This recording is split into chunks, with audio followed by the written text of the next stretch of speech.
Oh, let's get this over. There we go. It's a little better.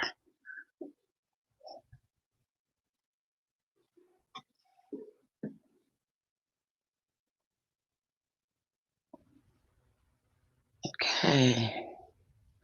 Welcome, everyone. Come on in here. I'm sorry I run a little bit late. I did not mean to. All to work has to be done. All to work has to be done before I get here. Where is that? I do my lighter. Okay. Hello. Welcome, TikTok family. Welcome, YouTube family. We have a discussion. I said I would come back here today and I would talk about black mirrors. Okay. We would talk about scrying. Hi, Miss Ann. Hello, TikTok family. Who's in my TikTok family? User 75766. Hello, California Forever 444. Hello, Getta Brian. Hello. Gratitude and greetings. Greetings and gratitude. Welcome. This is going to be an interesting topic. And of course, people in our community, you got all your resources for using black mirrors. This is not the first time we've talked about black mirrors. We talked about it. I think the Conjure members were the first ones who were introduced to black mirrors when it comes to working with spirits or just scrying. Okay. Very good resource. And we did use them in hoodoo. We use mirrors. Okay. We use water as well for scrying. Okay. They use the bowl of water as well for scrying and looking into things. Now, as we go into this, if you want to know, we're going to talk about how scrying really works. How does this work? Okay, and it's not easy for everyone.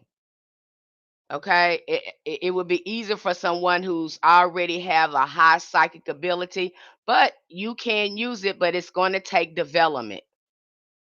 It's going to take you sitting down somewhere being quiet. Okay, like I always say, magic requires you to slow down.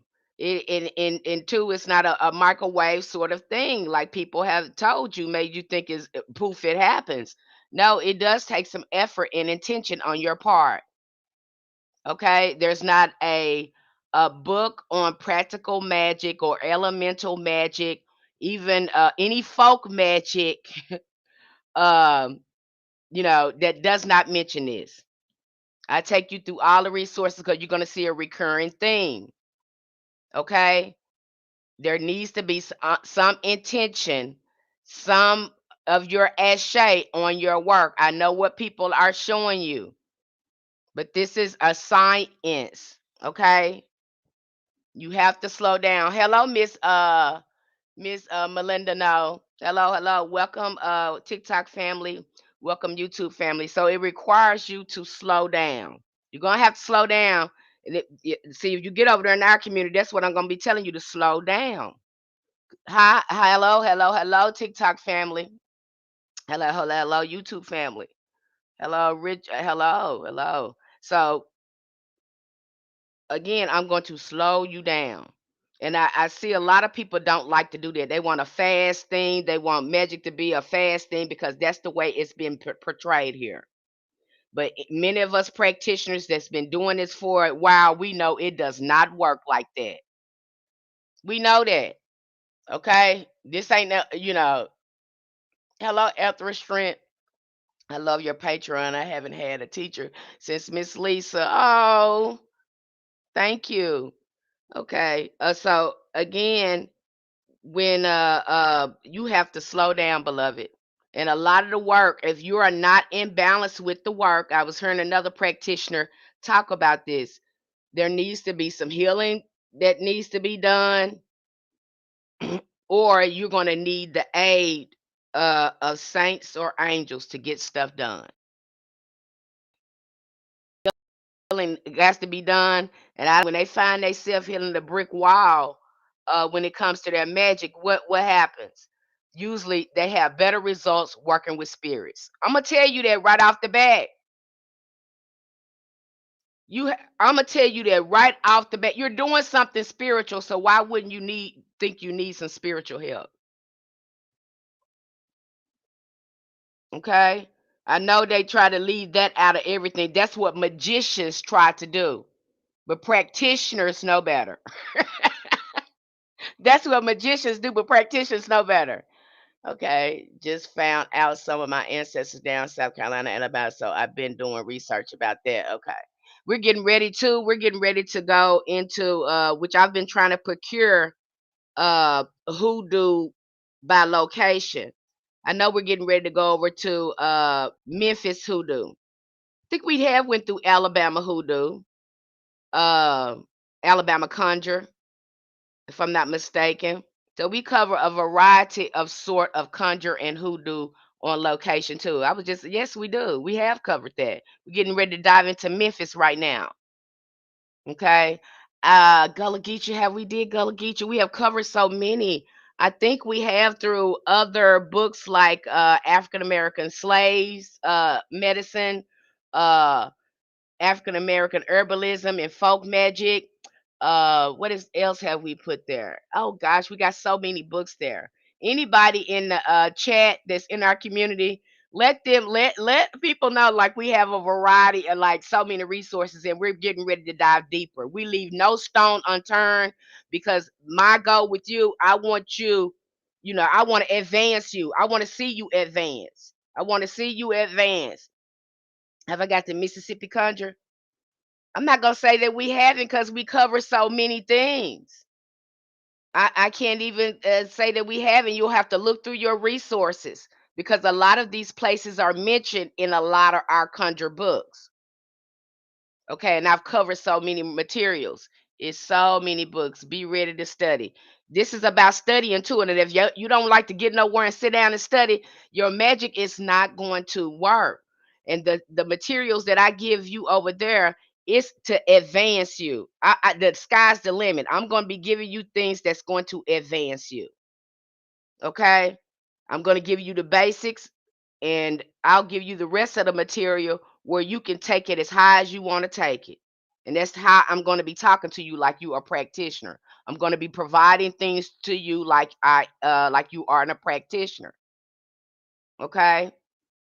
That's my job and to, provide any resources of support for anyone that's over there. Okay, so if anybody's over there, you know all the, and again next month we're going to be doing a vast topic on covering voodoo mystery system. We're going to start looking at that. A lot of things going to start coming together when we go into the voodoo because when we go into voodoo mystery system again, we're tapping into ancestral memory. So it's a lot of things probably you're gonna get confirmation as we go through that study. I'm gonna hit that kind of hard over there next month. Okay. And you will see why hoodoo runs into voodoo. Sometimes the term was used interchangeably. So again, I know what people are telling you, but when you begin to study and learn for yourself, you won't be so fooled by people. Because a lot of them is under program. The things that they say, it be programmed. And I'll be like, what the hell? Religion don't own spirits. Are you something is wrong with you? Religions don't own God. They're in our collective consciousness.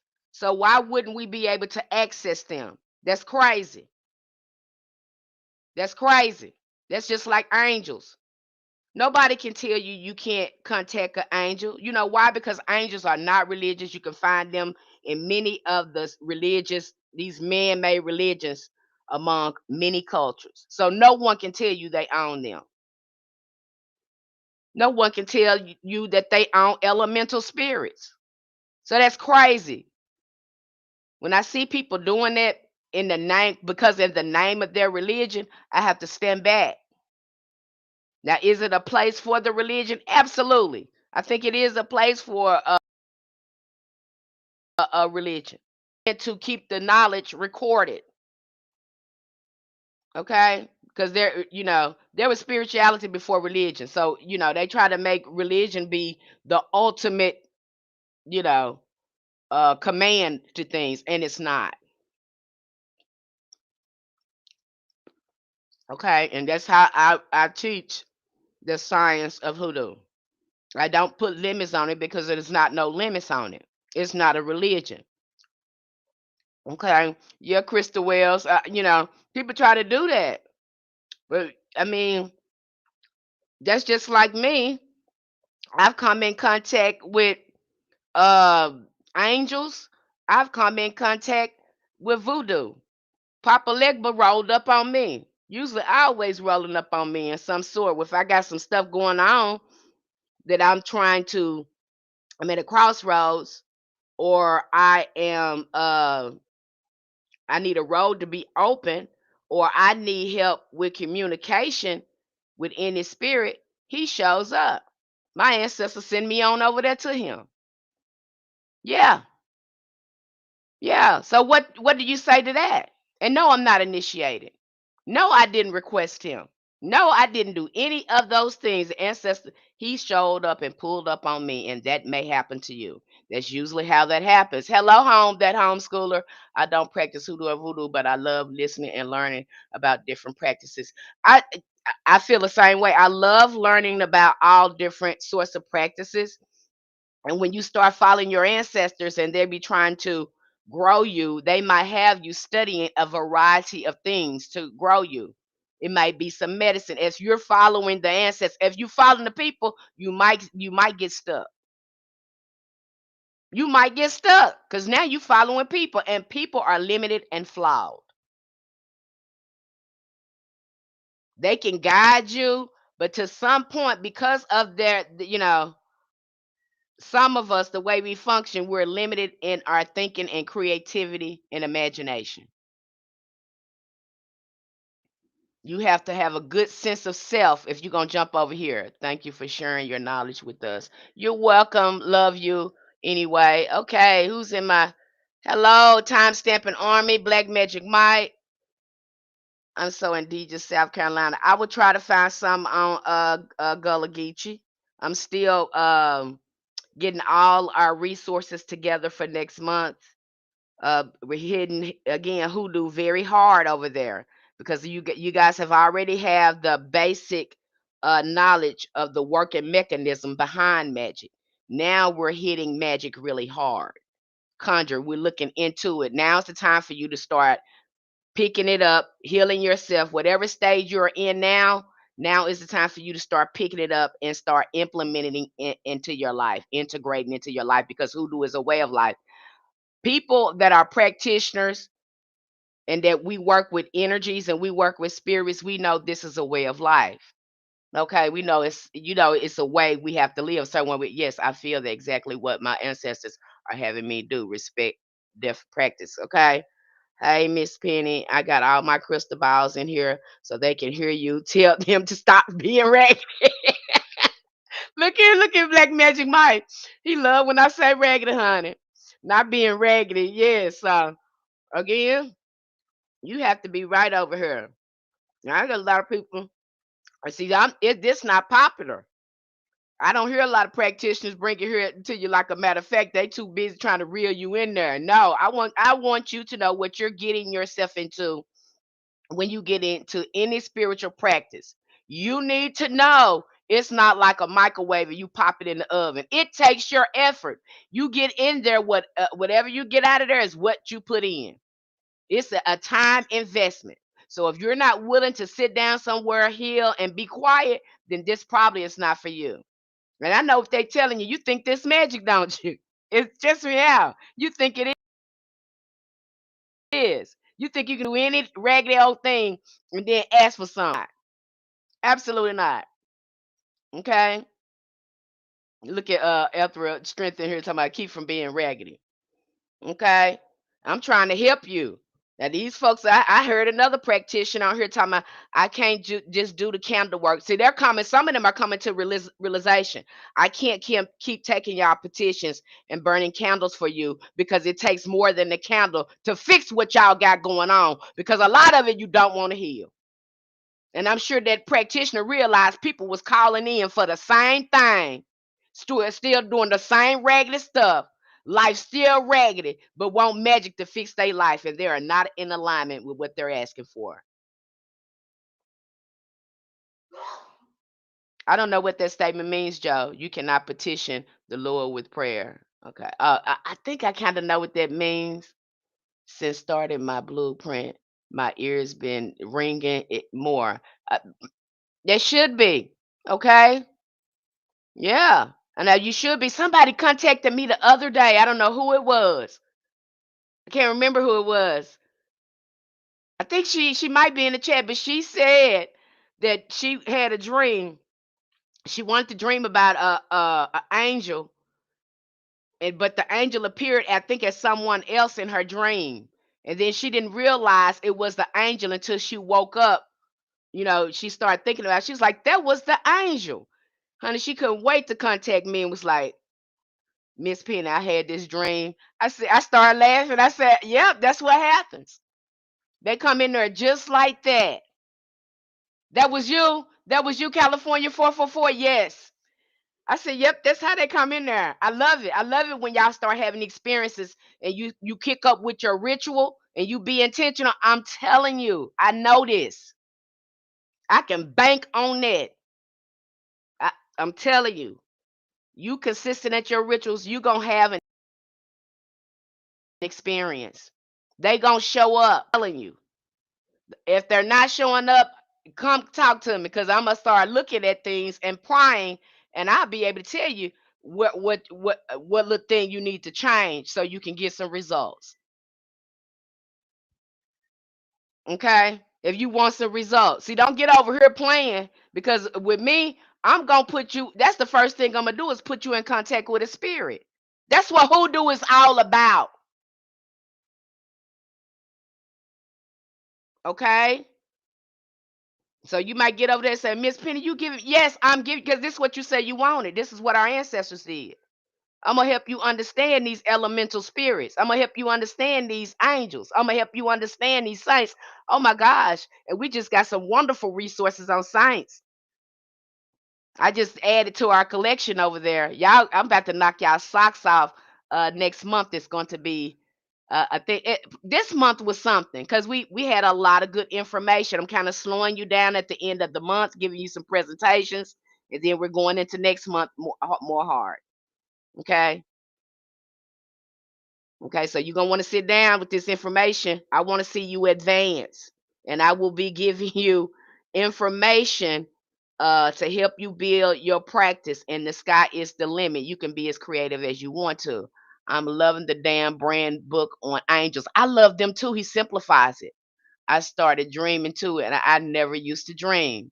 Okay, it's gonna kick that up. If you consistent with them rituals and everything, it's gonna kick that up. It's gonna trip you out, okay? And I'm telling you the truth. I don't do no shucking and jiving. You might hear some shucking and jiving, okay? But when I come here and I tell you from my experience what I have experienced. So if you get it over there in our community, that's how I'm going to put you in contact with spirits. My job is to make sure because that's when the initiation starts. Your initiation starts with hoodoo when you contact the spirit. Forget what these other people saying about this religion.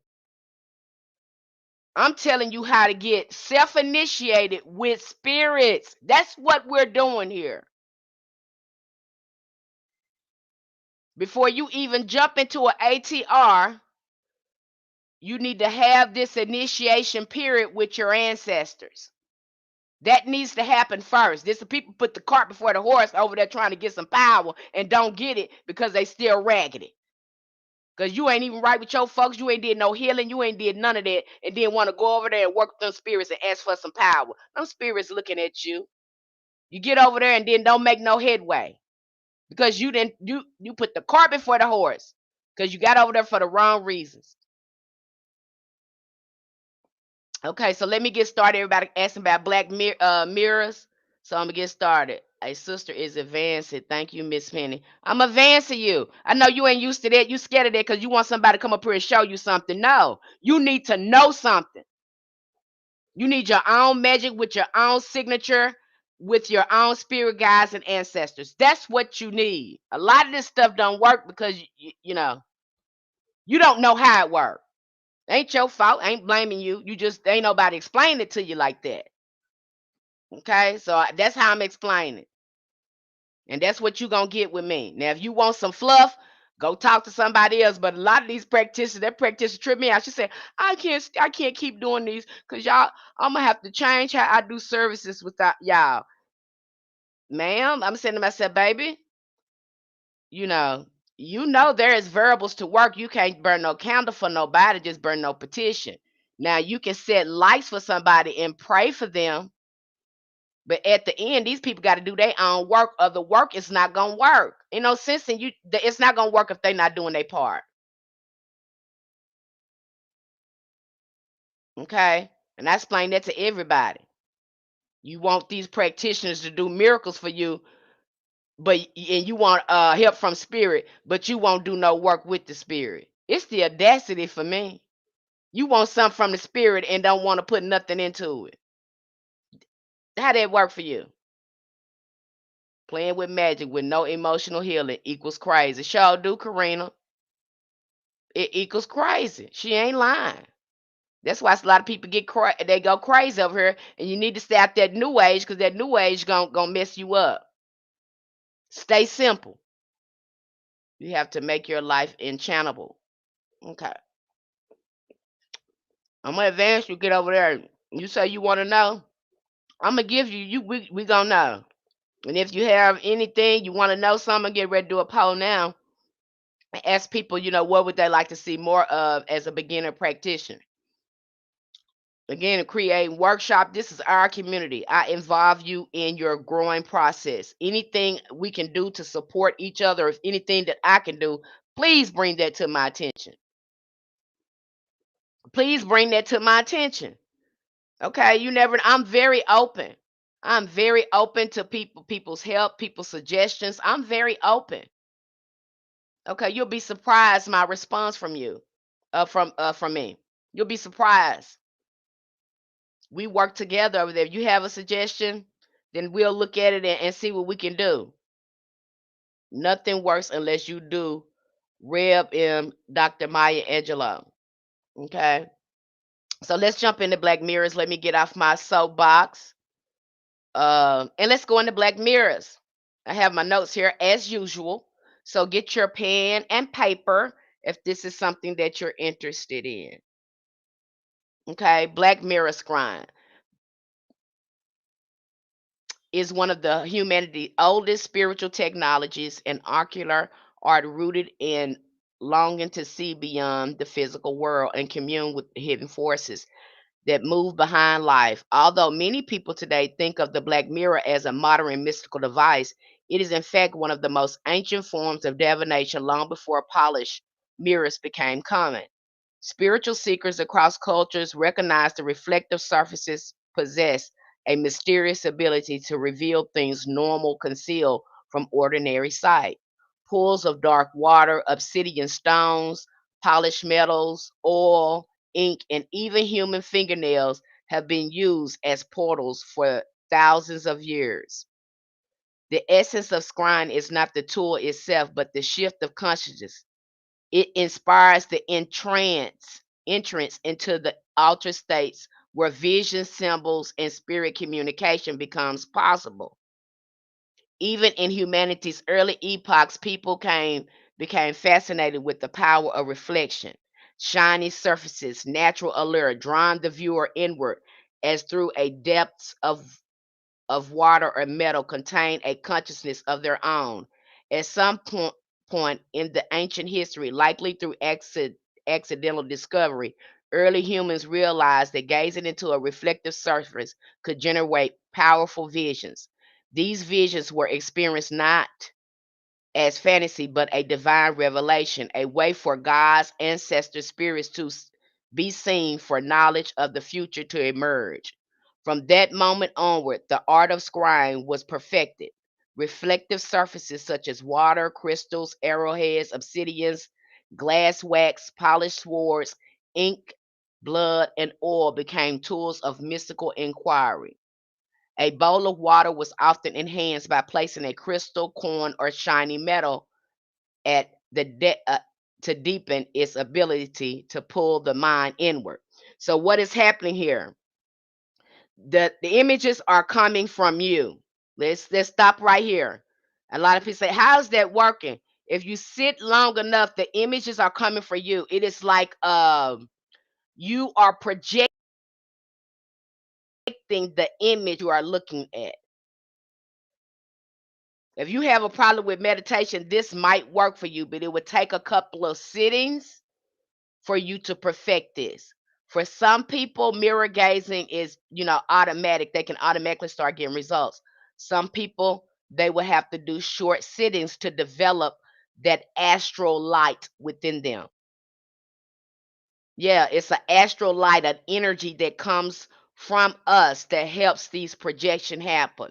Now you can look at this. You have that same thing, that DMT effect again when you go into meditation and you're looking at your inner vision or accessing your third eye. Some people call it the pineal gland, but from this gland is excreting a sort of astral light that projects and opens you up to other universes and other dimensions.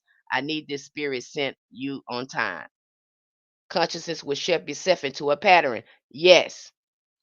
Okay. So you go to looking at that mirror long enough, you're going to start to see images come through.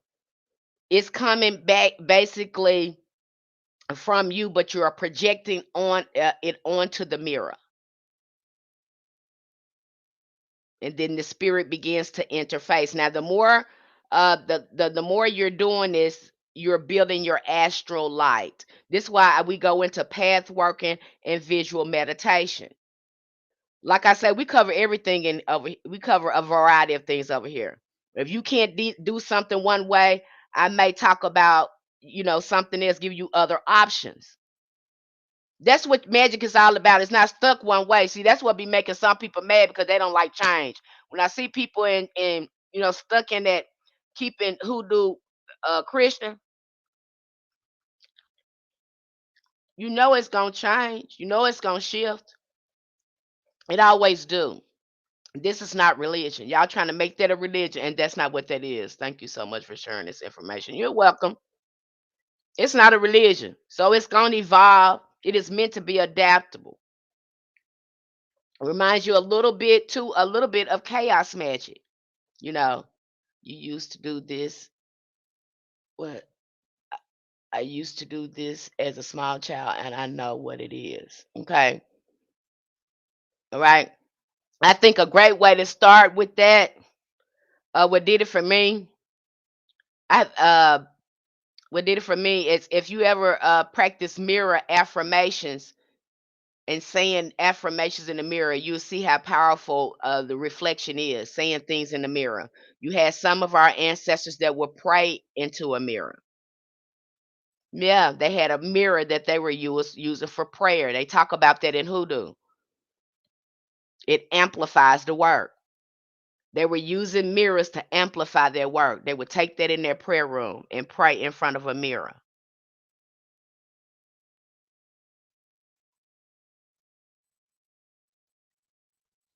Everybody has a different sort of energy. I mean, different sort of gift.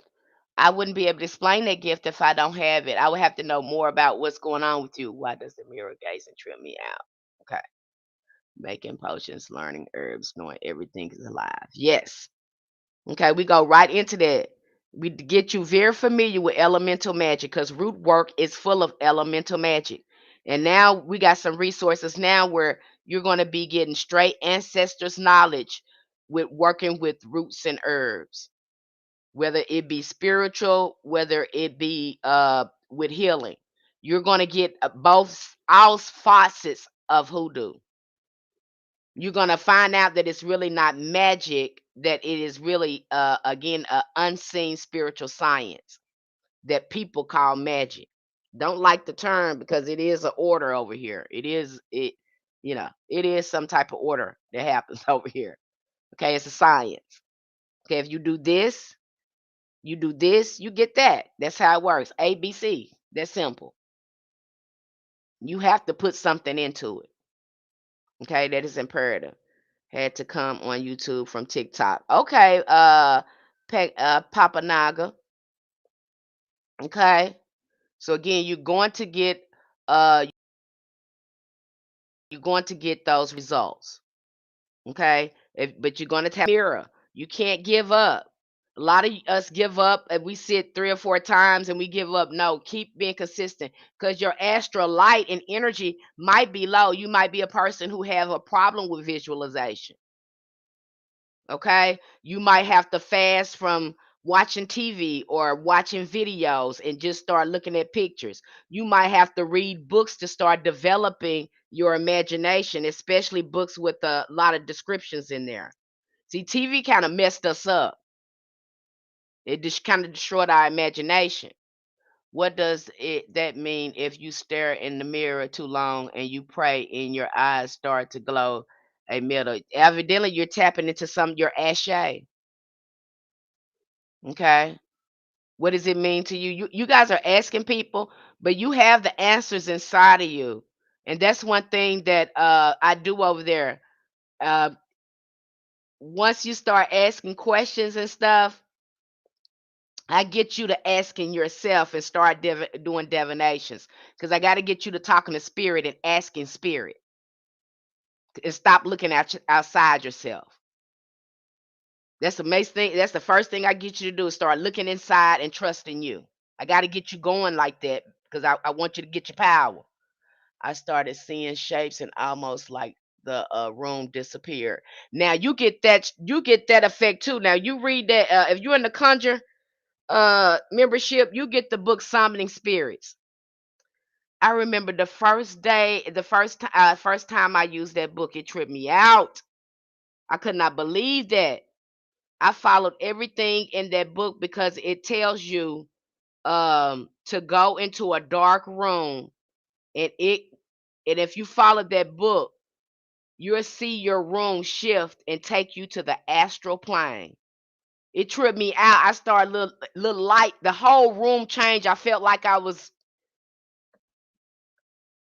It's so unexplainable. I was in the astral realm where you see these little lights. I was seeing these little orbs and people and stuff start flashing, start coming by me. And the who Costinos who wrote that book, excellent book. Cause you follow everything in there, you gonna have an experience. It tripped me out. It tripped me out. My whole room. I felt like I was in another. Wasn't expecting it. Okay, it's Summoning Spirit by Costinos. That's why you'll see us constantly go back to that book. Okay, because it's the truth. If you follow the instructions in it, it tripped me out. I was like, how is that possible? How am I able to shift it? How could another place be in this room? Eyes was open. I was not in, what you per se perceive as meditation. I was just in a dark room, like the book suggests. All the lights were off. Followed all the steps in there. I love the sensory exercises in that book because it's going to open you up to the astral spiritual realm. Love that book because if you follow the astral exercises in that book, oh baby, you're going to have an experience, you're going to have an experience.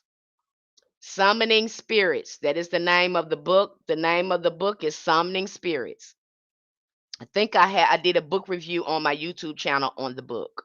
So you should be able to Google it. I might come up. Okay, okay, Magic Mike. What does a magical silver mirror mean? Okay, I'm still kind of lost though. Sometimes when I go to bed, I see flashes of people I do not know, almost as if they're watching TV channels or changing. Okay, okay. There might be some clairvoyance and stuff going on. I would be documenting that. A mirror that is golden instead of silver. TV done. I'm seeing what's in the chat here, y'all. Okay, I don't. I know that our ancestors used they would use mirrors, a regular mirror or a black mirror, or water. Okay, I know that that's what we use. So it's in hoodoo. Obsidian is good too. Obsidian mirror. Now some of us are using crystal balls. Okay, his name is Costanos with the K. Costanos with the K. Okay. The Conjure members, you have gotten this book set on several occasions because I keep going back to it because it is the best book for Conjure. It is the best book for Conjure and open up the astral senses to communicate with these spirits. It also talks about making a black mirror in the book.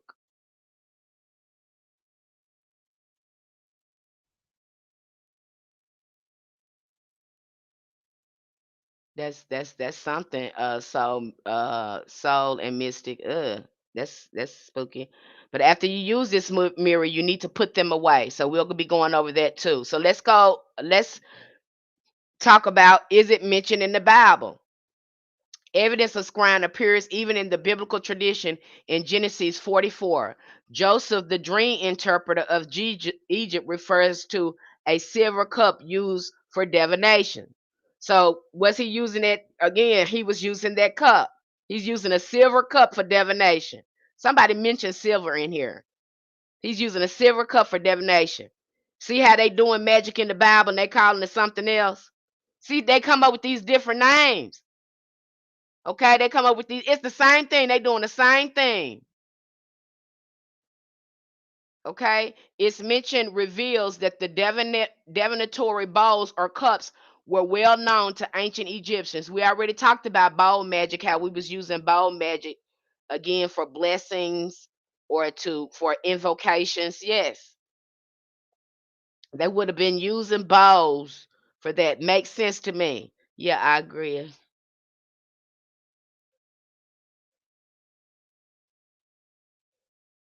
Okay, they're having a conversation in the chat over here in YouTube. I'm being nosy. Okay. So again, this is a old tool. It is a for sure thing, but it takes some development on your part. You have to get somewhere and sit down, depending on your astral light or the activity of your imagination or your pineal gland. Now, to get this in place, if you're having problems with this, you want to, increase your results. This is what I recommend. You probably need to fast from TV, read more books, and get that imagination flowing. That gets that pineal gland, that third eye going. So you'll probably have better results in the mirror when you do this because TV destroys, in my opinion, I think this is why the ancestors got mad about TV. It destroys our third eye, and we begin to believe things real on the outside of us. Okay, I think that's why a lot of our ancestors got mad about that TV. They didn't want that for us. It destroys a little bit of your magic. So social media will too. So that's why too you won't see me posting on social media a lot. I really be too busy and spending that sort of time uh doing journey work. Okay, I don't want to waste too much of my energy on that because I do a lot of energy work. And a lot of times I go into these realms to talk to my ancestors. The same thing that you see on Black Panther when that man took that herb and he went in there and talked to his ancestors. I do that all the time. Are you doing that? Because that's how you should be communicating with your ancestors. And then do a divination when you're done. I just posted an example on this on YouTube. I just posted it. That's how it should be done, and you won't be confused. Your communication with your ancestors will get stronger and stronger if you're using your own creative imagination and creativity, visualization to talk to them. Then come out of the meditation and do a divination to confirm your communication. Document it.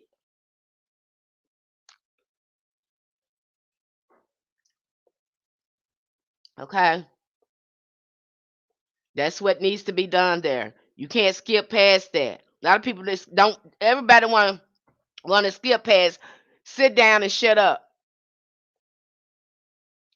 Everybody want to skip past, sit down and shut up. Everybody, I don't, it trips me out, and you don't know nothing, but you want some power, but you don't want to learn nothing. That's dangerous. I'm kind of glad, it don't work for you until you do that. Because if it was to happen like that, it'd be a lot of raggedy stuff going on. Okay, it ruins the vivid imagination when we were just listening to the radio. We could imagine. I agree, Raquel. I have okay. Right. It did. That's why our ancestors, a lot of them got mad because of their TV. Okay, they didn't want us to have it. That's we don't like that. Okay. You have some people that don't have TVs in their home.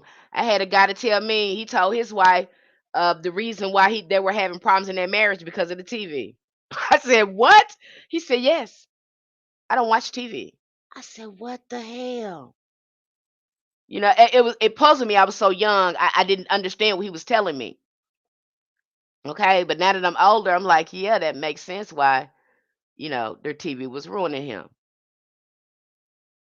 Okay, some people, and you can tap into your imagination that way. TV has ruined that. Social media has ruined that. So it does you good to step back from that and fast from that. There's been a spiritual benefits for doing that. Hey, you got to put in that work over here. I don't know who you think you is. Okay, I don't know who you think you is.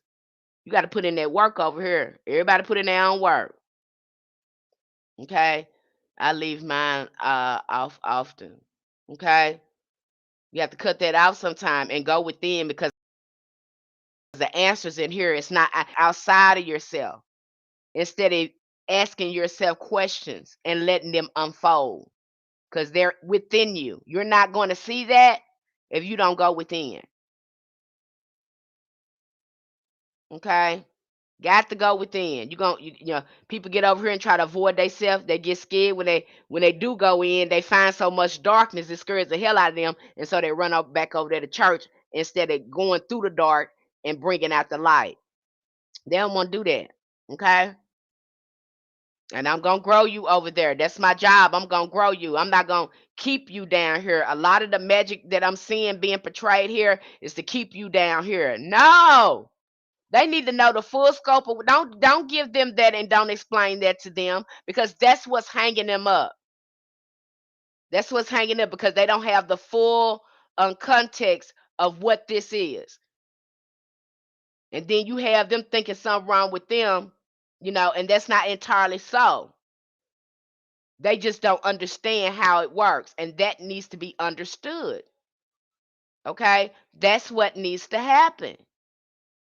So don't blame it on them. Or they don't get what they need. And I find a lot of people too that come in our community, what I'm finding is they really don't like hearing what I'm saying because they love the fantasy of just burning a candle and think it's gonna work. And you know, I can't give that fantasy to you because I know hoodoo is more than that. Hoodoo was saving our ancestors' life. And if that's what you have minimized that to be, I invite you to go and really study hoodoo in its full context and why we have it. Get to know your ancestors. And if you get over there with me, I'm gonna keep that in front of your face. It's gonna be impossible to avoid it. I'm gonna keep them ancestors front and center in your face. Okay? You ain't gonna be confused about that. I'm gonna make sure of that. Okay? You're gonna have a spiritual. My job is to get you contact and start your initiation process. Because once those spirits start rolling up on you, start seeing them in dreams and stuff, the initiation has begun. And I'm going to tell you to keep doing it, amplifying it, so you can gain all the wisdom, the knowledge uh, that you desire in your practice to help it get stronger. Mm, what if the mirror is broken? My thing with that, I would just discard it. I would ask my spirit on how to eliminate it. and cover it and wrap it up and discard it. Yeah, the book is okay for beginners. Okay. It's a lot of stuff commodified since the pandemic, and so people woke up. Okay, they're having a chat. They're having some stuff going on in my chat. Okay, so again, you're going to see it there. Joseph, already famous for his prophetic dreams, understood the spiritual power of reflective tools. This reference places the art of reflective divination firmly within the ancient Near Eastern and African metaphysical world long before the rise of modern occult practices. So you can see this being done in Babylon, Arabia, Persia, Egypt. They had them there. The Egyptians, one of the earliest cultures, developed the metal mirrors, crafted them from copper, bronze as early as 3200 BCE, 2700 BCE. These mirrors was protected with covers made of leather, reeds, cloth, and wicker to preserve their highly polished surfaces. Now, usually, if you're going to be working with a mirror, you're going to want that mirror to be covered. Okay, when you're not using that mirror, it needs to be cleansed. Some people make their black mirror. You can make a mirror. You can simply buy a dollar picture frame, spray paint it black, and put it back in the frame, and there you have a black mirror. So we have already posted those instructions on how to make your simple black mirror. Some people, when they're making their mirror, they'll put a protective sigil uh, in the mirror. They'll write it in the mirror while they're during the spray painting and the making of the mirror. You can enchant it as well for protection. Like when I get you over there and you start giving the reason why I don't show you spells, because most spells are a work of art, and your ancestors have their own magic that they want to show you. I will provide you with the work that our ancestors used to do. And then you take it from there, whether you want to work with the element of water, if you want to work with roots, if you want to work with fire, you take that up on yourself. Showing you work is not going to help you tap into your magic. The only way to do that is for you to study and do self discovery.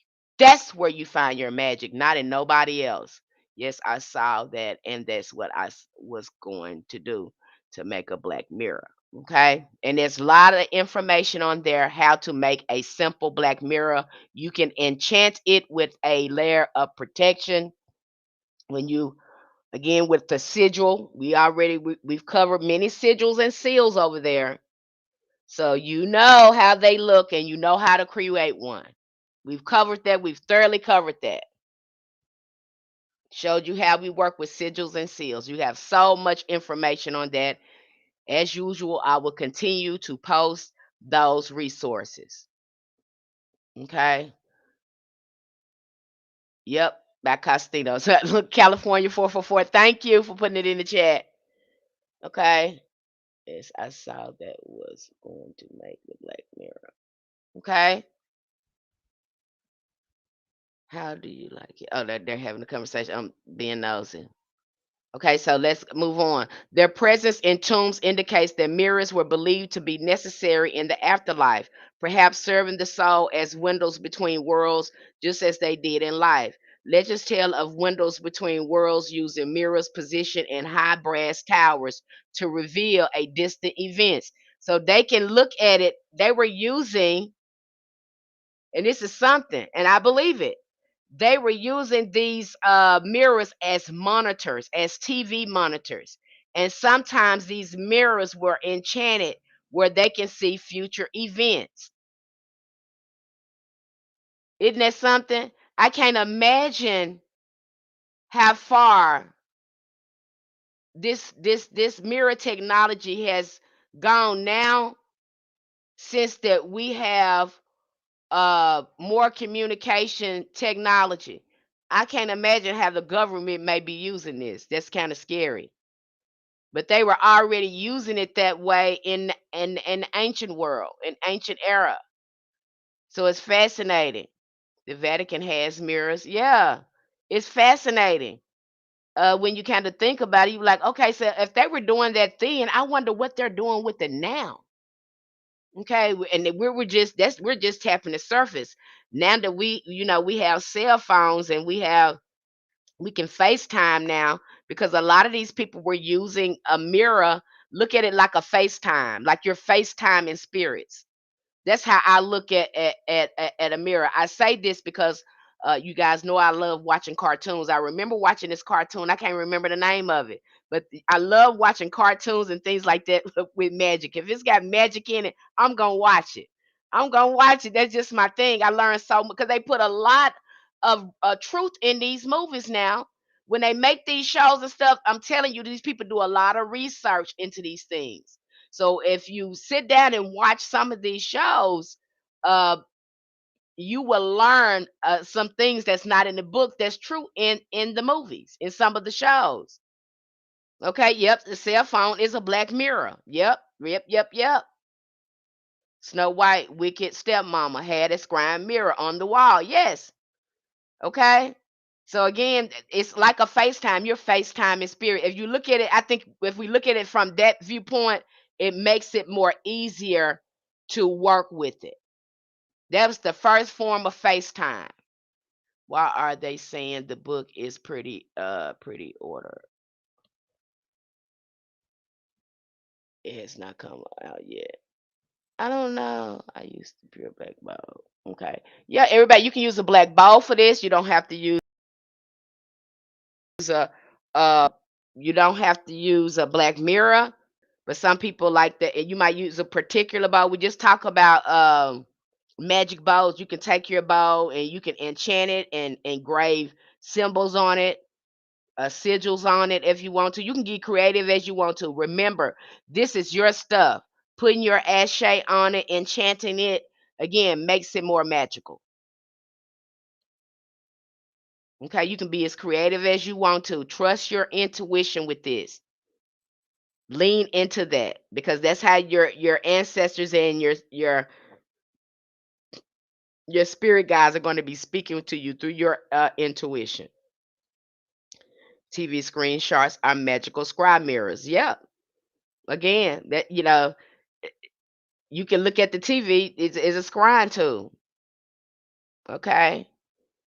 It say you can order the book now. You can only pre-order. Uh, go do a search and see can you find a free copy.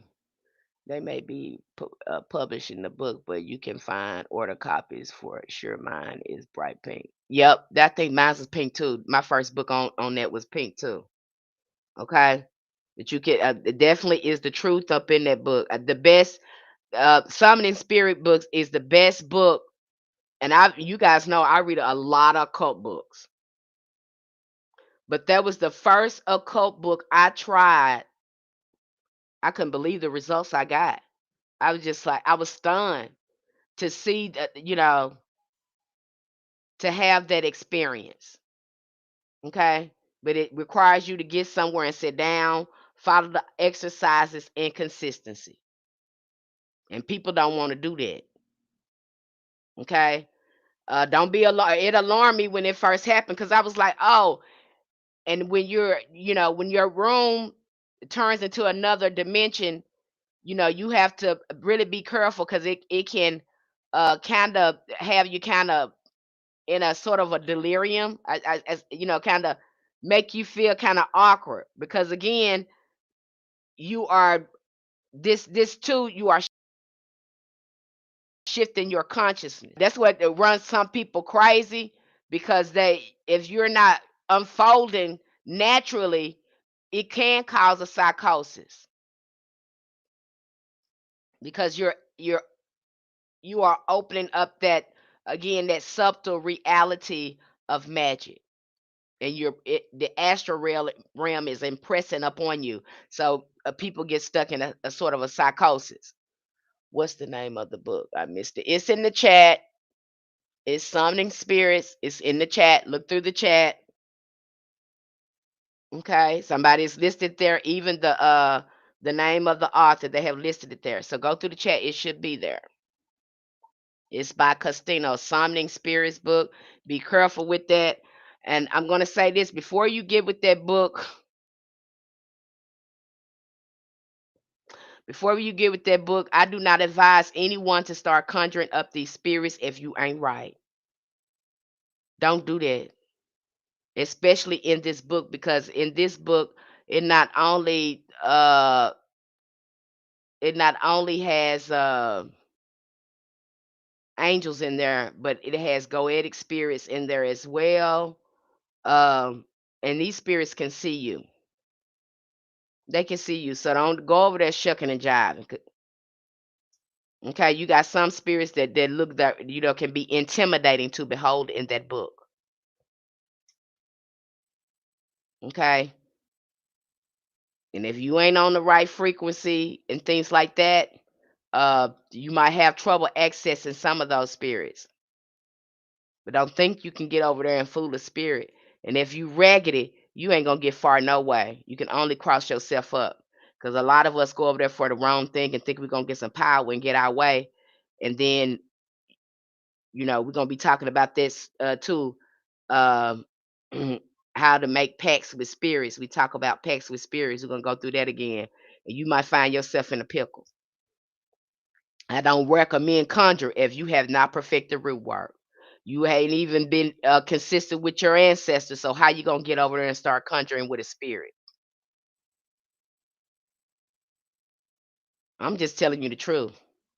Get yourself caught in no pickle because you gonna have some spooky aha moments, and then you don't know nothing about working with spirits, and here you is trying to conjure one, and now you done got yourself caught in the pickle. Had some girl do that with a servitor, created a servitor, but then it didn't create a safe word to destroy it. Didn't know how to get rid of it. And she was new, but she over here, she on here sharing all kinds of stuff with y'all. And here she is, can't get rid of a servitor that came from her that she created.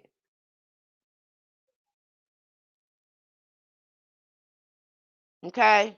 If you don't know nothing about elemental spirits, you don't know anything about the energies of earth, the energies of fire, water, air. You don't know anything about that. Don't go messing with conjuring with no spirit.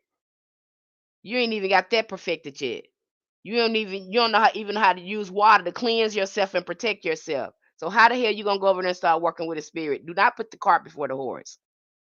I asked the elders in my family, and they act like they don't know. Yeah, they gonna act like they don't know because they don't like telling young people nothing, and I kind of don't blame 'em because we don't. Some of us don't listen. I know when I was young, I ain't listen to a damn thing. I just wanted what I wanted. I thought I knew more than anyone else.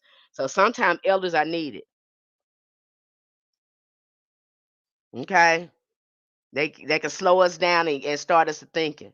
When you're young like that, we don't do a lot of thinking. Our frontal lobe ain't fully developed.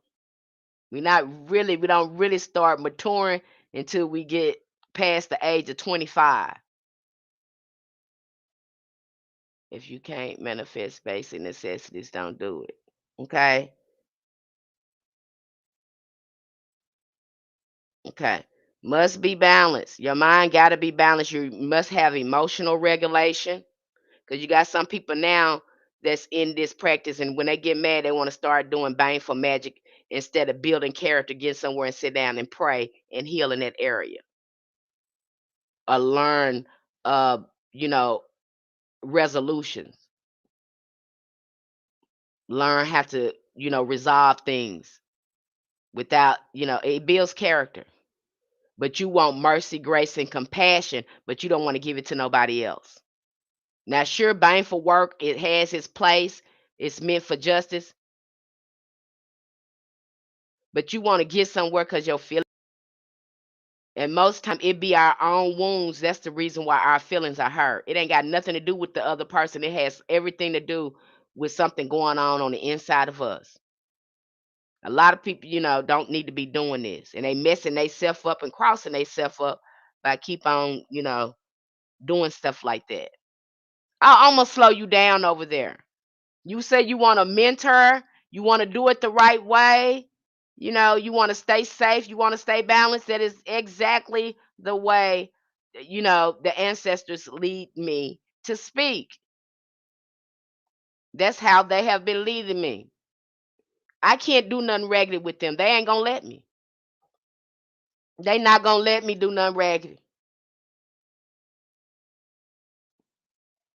They is not gonna let me do nothing raggedy. They do not recommend that. That is not a good representation of them. Not these elevated ancestors. Now I don't know what you're doing with your family. Your family ancestors, if they was raggedy, they'll probably let you do something raggedy. But when I get you in contact with elevated ancestors that were saints, some of them was deified. They are not. You can't do nothing raggedy with these. They will leave you high and dry. You will be looking crazy in the face. Okay. Okay. I'm gonna get you directly in contact with those sort of ancestors. You're not gonna be afraid because the way we break that all down for you, and I've talked about that subject here. I've thoroughly covered that. But I get that in your head. You can't be doing raggedy stuff. Okay. You want a beautiful life, but you want to do raggedy stuff. That don't even make sense. That don't even make sense. Why you gonna do? And then you cross. This is how people cross themselves up. They say they want one thing, but they're not in alignment with what they want. Okay, you want $1 million, but you ain't doing nothing to earn $1 million. So how it's gonna come? How it's gonna come? Okay, what you mean serenity? How do I get started? Well, I definitely tune in again. You dropped so many gems. Okay. Okay, Charlene, thank you for being here. Okay. So again, I'm gonna give it to you raw. I'm not gonna sit here and sell you this fantasy and dream. And I just think it's a whole bunch of it's just misleading. And I don't want to mislead you like that. Again, we get you started with ancestor veneration. We get you started with shadow work because that's ancestors work and learning psychic defense and protection work. That is the first work we get you doing: healing, protection, and psychic defense, and being consistent with your rituals with your ancestors. That's the first thing we do over there. A lot of resources over there. That's what I recommend. You need to be working with very cool spirits, healing spirits, before you do anything else. We need to be getting in alignment with that. Depending on if you and want to go to the ritual, where you get all the lectures and everything. That's $10. If you I'm $10. That would be the great thing for you, ritual. I'm not gonna even mention the other one. If you need everything, then get in to know thyself. That's where you get the workshops, which I'll be posting it soon because we got a workshop coming up again, another workshop coming up this month for our healing circle over there.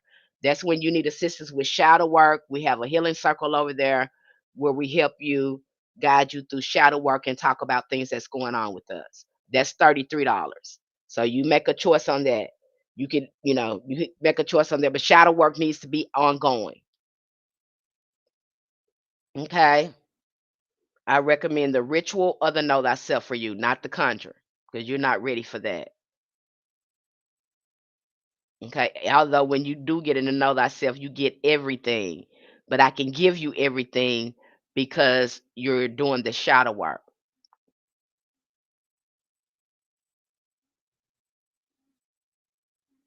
No, these are usually group sessions that we do here. We have If you're wanting a consultation like that, then you'll have to book a session with me one on one. But I usually recommend that everyone get into, I recommend everyone in the group have some type of therapist or, their own support system to help them do the shadow work as well. There needs to be some accountability there so you can make progress. I don't recommend doing any shadow work by yourself. It's just you're not you ain't gonna get no. I don't feel like you don't get nowhere like that. Okay.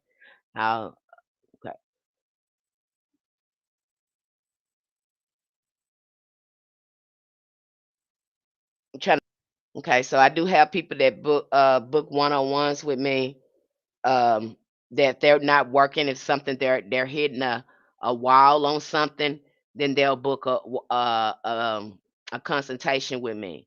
And again, the consultations are just $35.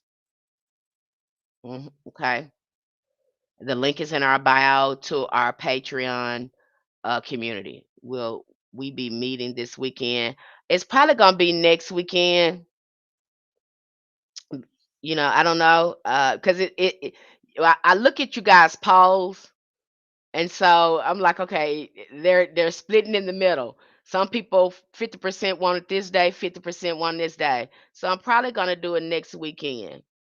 Okay, make sure people have enough time to go over their questions in their books, and to document their feelings and everything that's going on with them, so you can share it in our group.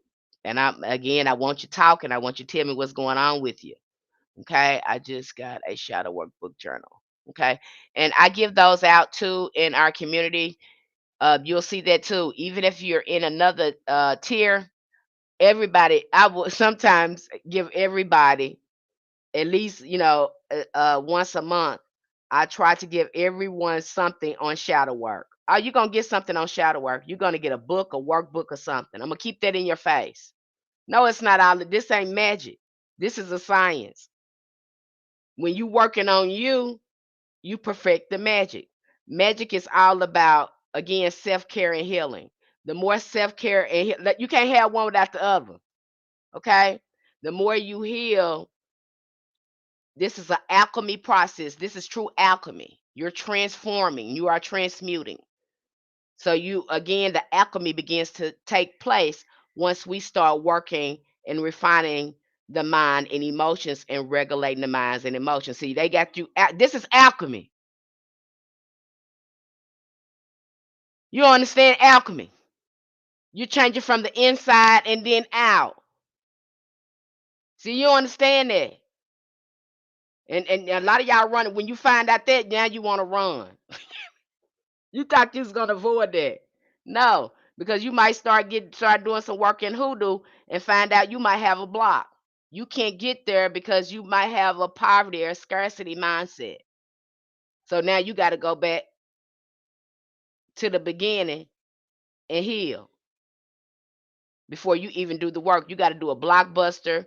You got to do a road emotional or healing road opener. You might have to do some baths. You might have to work on it for a minute before you go back and do that work. Or you might have to work with a saint or angel to get that done. And in order to amplify the process, do the healing while you do the work. Sometimes it happens like that. And the more you heal, the better results you see in the work. Sometimes it happens. See, you don't understand this. It's an alchemical stage. All this is alchemy. You don't understand alchemy. You don't understand how your mind works. We don't understand how our emotions work. We don't understand how they contribute to our magic.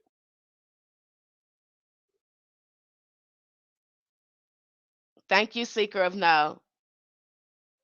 I enjoy, thank y'all so much for helping me. I sure love to help. And when our community over there suggests something to me, I be so happy when y'all suggest something to me because I don't know, you telling me what you need. And I want to make sure that you're getting what you need. If I can do it, then we're gonna do it. Okay. I love when you guys suggest stuff to me. And if it's doable, you know, I could do it. And if I can find a way, if that's your passion or something, if that's something you want to do with the community, we'll come up with ways so you can do it. That'll be something you're responsible for doing in our community. Again, being involved and engaged again creates a beautiful support system. Thank you for that speaking to me. Okay. I keep you included in the process. It does me no good to throw something in you and don't at you and don't interact and mentor you because I want to get you engaged. Or you don't know how sluggish your mind is until you start having to use your mind and your magic. because your mind begins to move more and be more active the more you come in contact with these energies. And you don't see how your mind is, what frequency your mind is on until you start interacting with these energies. Because you're going to know, because you're going to be getting this creativity, inspiration, downloads, understanding things you didn't think you could understand. Which membership should I, beginners first? I would recommend the ritual tier. Ritual. It's $10. Okay. Everything is very affordable there. And I know you probably get over there. A lot of people say, oh my gosh, I can't believe how much this is. And you got all these resources. The ancestors told me, you are doing the work. My thing, I'm getting uh, compensated or whatever for the mentorship, the research, and the wisdom, the knowledge ancestors put in me. You're doing the work. Okay. You're doing the work. I'm going to make sure you're doing the work. That's why it's priced like that. Yes, do I help you with lectures and workshops and things like that? Yes, I do. Absolutely. That's what mentors do. I love what I do. Okay. But ultimately, you're going to be initiating with them spirits. You're doing the work.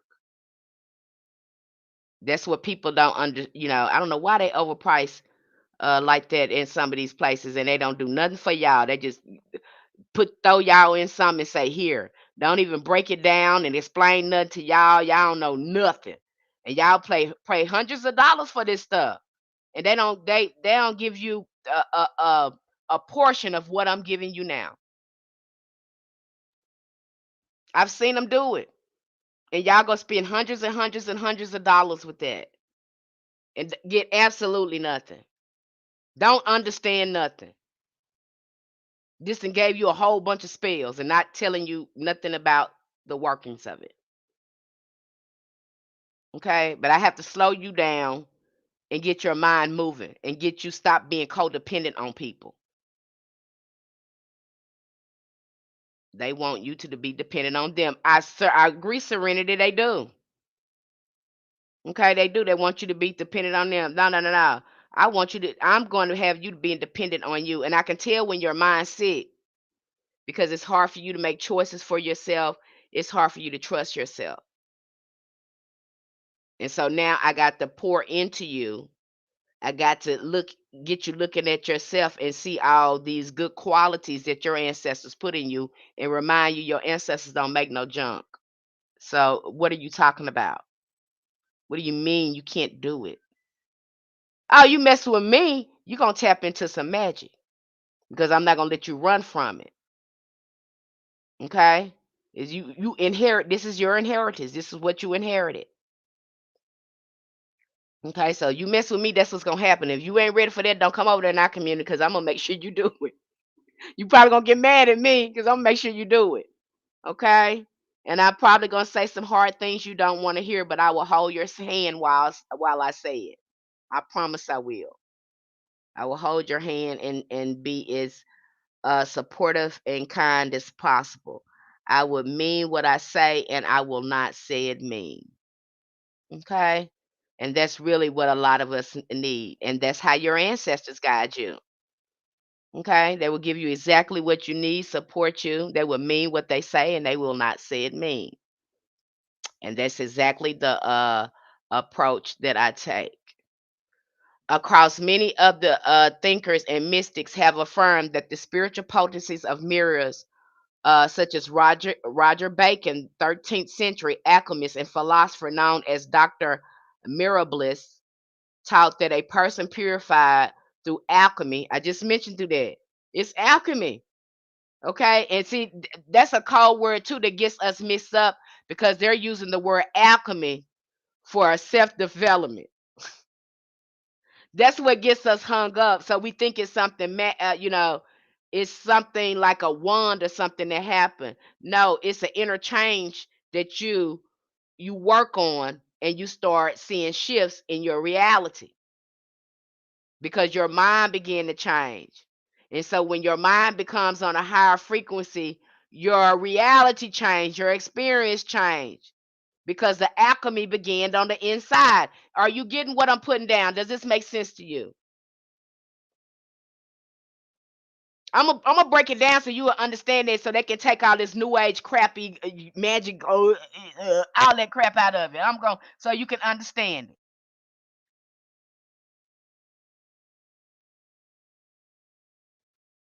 That's what's happening here. That's what he's saying here. Could create a magical mirror capable of prophecy. So he's letting you know, when you got your mind, your emotions, you got all that stuff together, you've been working on that, you're going to get results. I assure you, you're going to get results. I can bank on it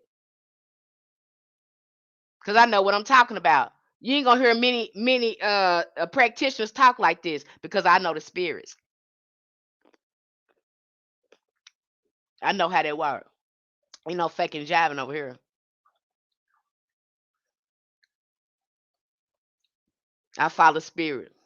I ain't got to come here and show you no spell. All I got to do is tell you, you start doing those rituals, you're going to have some results. You're going to be emailing me or messaging, Miss Benny, I had a dream. I know, baby. Keep it up. Keep going. Let's see what's happening now. What's your goal? Keep it up. Amplify it. It's only going to make your magic stronger. It's going to only, the initiation has begun. Okay? Crazy, because I was looking at Black Mirror to get it. I would make my own. It's easy to make. Just go get you $1 picture frame and some black paint. Make your own. That way you can enchant it and everything. Hey, Kwame, I'll make my. It's just easy. Go to the dollar store and get you a picture frame and some black spray paint. Okay, it's better when you make and put your own intentions into it. Scrying is when it's another form of divination where you can peer into the astral realm. Okay, that's what scrying is. Like looking at the water or a crystal ball, and people see visions. That is scrying. Some people use fire. People can use fire too. Some people use fire. Okay. He believed that scrying allowed the seer to access visions that fall between the ordinary waking consciousness and the hypnotic state of near sleep, where the mind moves freely into the subtle spiritual world. This is between the realm has been explored by philosophers for centuries. Plato called it the meta exu, but the between state, while Dr. Raymond Moody described it as a middle realm, a dimension where visionary experience unfold. Now you will see this too. I'm going to get a little nerdy on you. Going to get a little nerdy on you because you guys know I study. I've been studying this a long time. Now you can see this happen too. I see this. I can relate to this too. Is because when I go on a journey, and if you understand shamanism, we go to the upper world when we want to learn anything from a sage or a deity.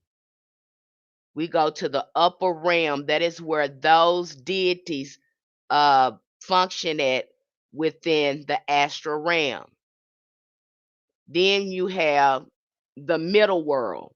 The middle world is an alternate, non-ordinary reality that is subtly linked to this reality where you can create magic. Now you have to be careful in this middle world because there's so many different energies and entities there in that at that place. So it's not recommended to stay over there long. But this is the place. You hear a lot of people that do a lot of journey work, a lot of meditation work. You will hear them talk about this realm where they can go in and impress upon it the magic they want to manifest. This is why create a visualization is so important. You have to be able to see yourself getting the results you want. You have to be able to feel it and see it and experience it, not as a watcher of or an observer, but as a virtual reality that you are experiencing right now. And if you are able to do that with your magic, make because the mind can't tell the difference if it's happening in the past, the future, or now. It's not going to distinguish that. The mind, again, your subconscious already begins to manifest that within this reality. The better you can get with this, get somewhere and sit down and doing visualization and feeling and seeing yourself with the results, the better results you're going to have in your magic. A lot of people can't do that. This takes development. That's why, too, it's called alchemy. Okay? Does this make sense to you? Is what I'm saying making sense? I'm breaking it down, trying to keep it simple and bring this together in a way where it makes sense to you instead of giving you uh vague explanations about magic and how it works. I'm trying to give it to you in a way you understand it. Okay, great. Great, great, great. Okay. What you laughing at California for? You laughing at me? Okay. So let's go into it because a lot of y'all too what keeps us from really tapping into it because people then told us it's fantasy or it's our imagination. You damn right it is. And it's powerful too. And it's moving stuff. This is the same stuff that our ancestors used. Okay? You like when I get nerdy? Yeah, because I get nerdy. I don't want to take y'all too fast. Because I know my conversation to a normal person, they'll be looking at me like, what the hell? I don't, you don't hear me talk to a lot of people because I probably go into a conversation like this. So I talk to spirits all the time. Okay, so we have a lot of conversations, and sometimes I talk out loud like this to them when I'm trying to learn something, understand something. But again, this is how this works. Okay. Now, we're going to go into here and we're going to start. And you guys heard me talk about John Dee. We're going to talk about John Dee and Edward Kelly again because when we look at the Black Mirror and we look at the documented experiences with the Black Mirror, John Dee and Edward Kelly has an extensive documentation of their experience using this Black Mirror to communicate with angels, and then angel magic was born. Okay, we talked about John Dee. You have all his books there.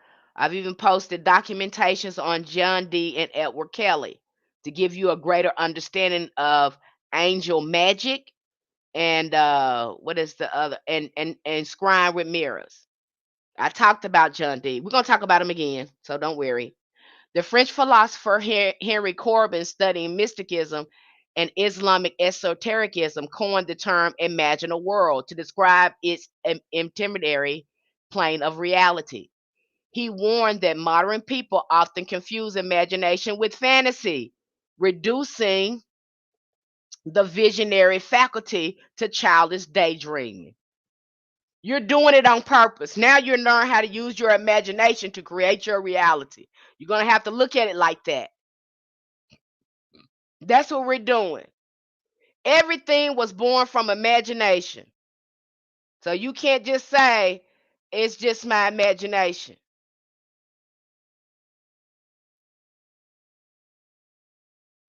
Okay? And when you come to me, start telling me, I imagine it, and you be trying to take away the magic or the experience, I'm gonna say that happened. As soon as you start telling me, I'm gonna say that happened. That's what that is, and leave that alone. Don't start trying to reduce it. That's what happened. That was your experience. And that matters. That means something to you. Document it. Hold it close. Do not dismiss it because you think it's just my imagination. No. I always say that happened. Okay? It would if you wasn't able it wouldn't be true. If you couldn't imagine it, then it wouldn't be true. But the fact that you're able to imagine it is true. You can DM me, Clifton. It's true.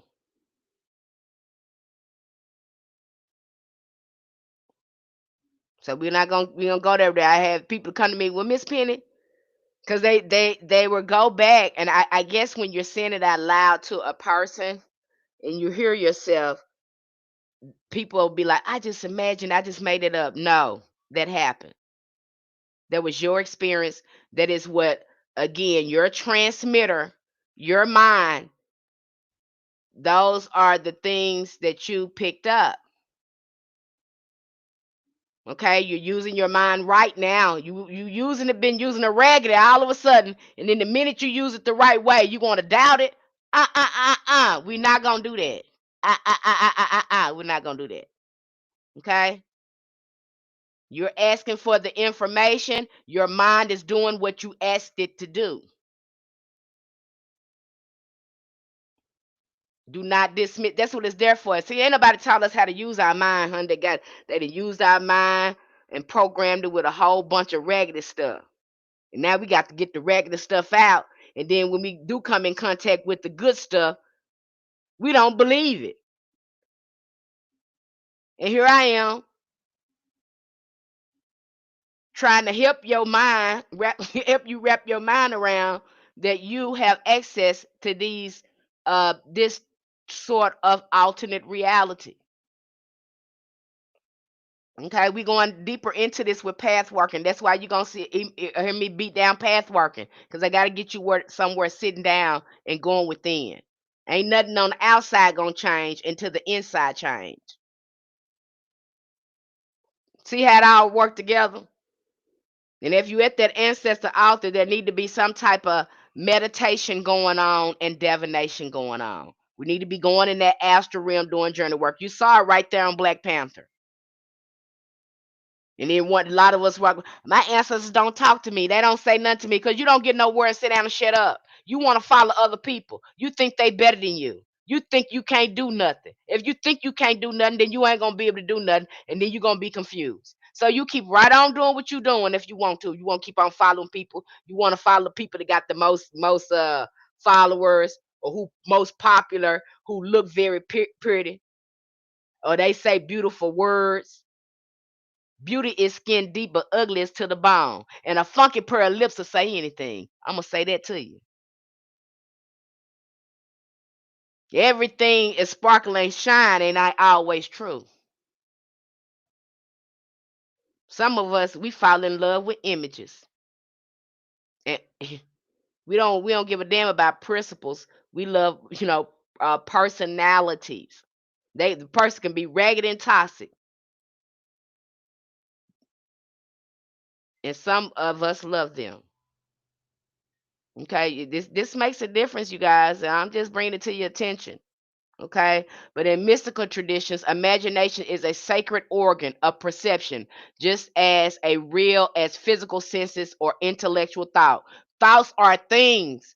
Remember, I just brought that back to you, and I told you how that magic works, how we build on the thought form and it grows and it helps us manifest the magic. So, and you're gonna hear that in many occult books that I take you in. They're gonna be saying imagination, imagination. They're gonna be saying path working, path working, path working. This is what the initiates use. You even going to see this in some of the ATRs. They are going into a deep astral realm, a sort of a meditation to communicate with some of these spirits. I'm gonna advance you if you mess with me. I ain't gonna withhold no good thing from you. You gonna get the fruit. You gonna get the meat. I'm not gonna shuck and jive with you because I don't want you to be dependent on me. I want you to see the magic in you. Me, you don't even know. Y'all probably a lot of y'all sitting in here and don't know what you're getting because you're used to getting fluff. And I'm here. I'm sitting up here pouring out gems, gold, diamonds to you, and you don't know how to take it because you don't understand the science of it. And I ain't never heard nobody break down hoodoo or their ATR magical system the way I'm breaking it down to you as a science. I can bank on that. Now I can stand on the ancestors and say that because I know what they put in me. I know what they put in me. I follow spirit. I ain't in no religion. I don't care what them religion do. I follow spirit. I listen to they that's what the religion doing. Okay. And that's what I'm gonna get you to do. The initiation starts when you make spiritual contact. This is spirituality in its purest, rawest form. This is real hoodoo. I don't care what these other people telling you. I appreciate your knowledge. It took me 3 years to find in books what you're talking about now. Oh, baby, we finna break it all down, honey. Y'all come next month.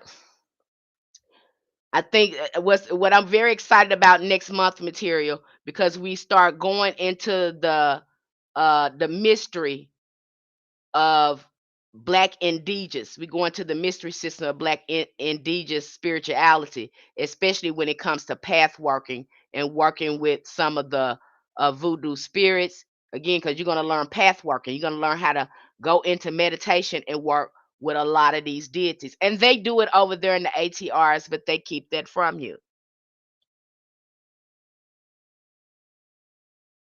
This is a part of all the initial system. They're saying this in their cult books, but a lot of people miss this because they don't sit down and read.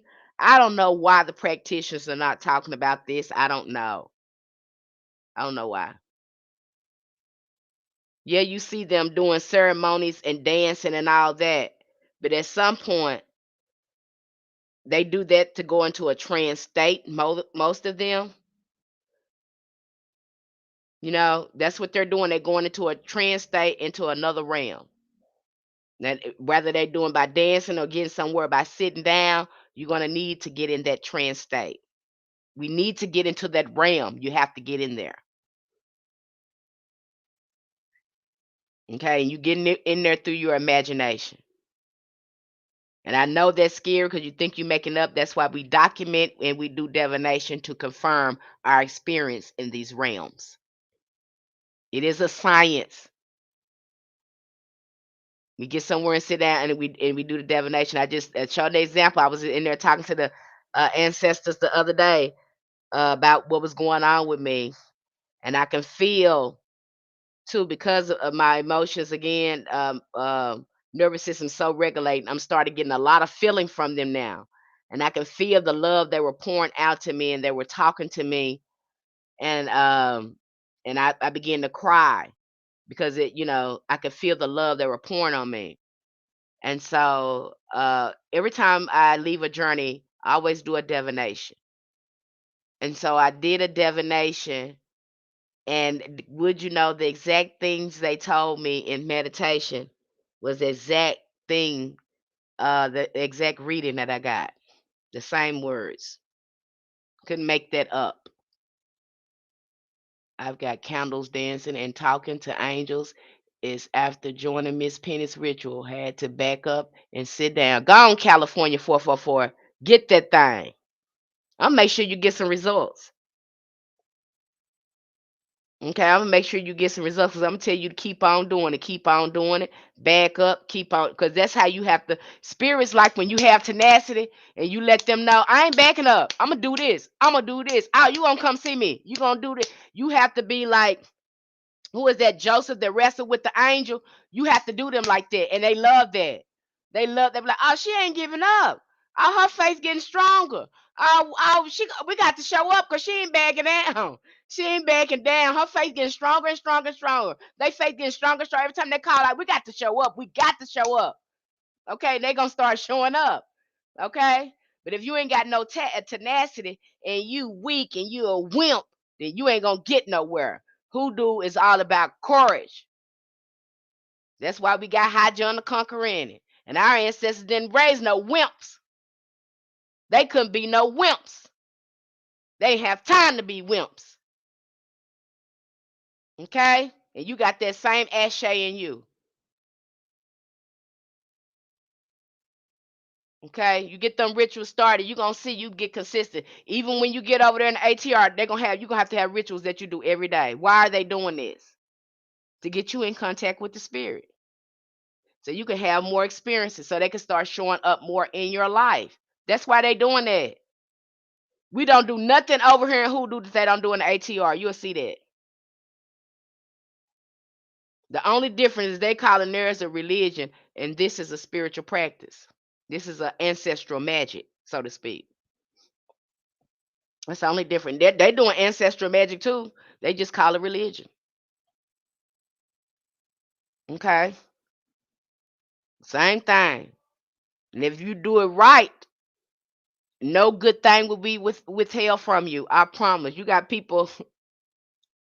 I'm gonna show you with your own eyes. I'm gonna put this to rest.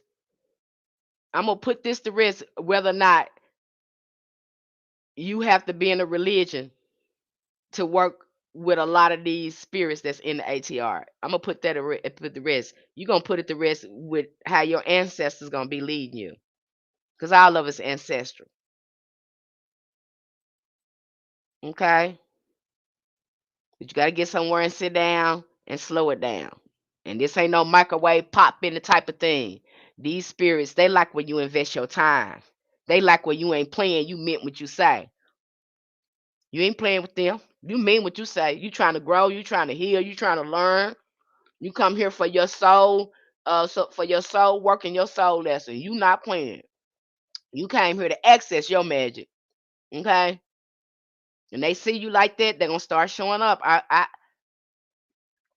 stand on that. I can guarantee you gonna have an experience if you get them rituals going. I guarantee it. Okay? No reason why you shouldn't be making progress, because the information you got over there is so advanced. It's from basic to the advanced. There is no reason why you shouldn't be making progress. Okay, my mama came to me last night. She knew I needed protection, lost my job same day. I'm so sorry, Pooh. Okay, so let's go back into scrying again. The imaginal world is a realm of access through refined imagination, populated by symbols, spirits, archetypes, and revelation. It is neither physical nor unreal. It is a subtle world with its own laws. Scrying is one of the oldest gateways to this imaginal dimension. So, I don't know what you're going to use with scrying. You have your book on Black Mirror, the mirror, your book on Black Mirrors on how to make a Black Mirror. You can also use water. We've covered that. I think we covered that when we looked at the element of water. You can always use water. I do recommend that you use a specific bowl that you have enchanted for that work if you're going to be scrying.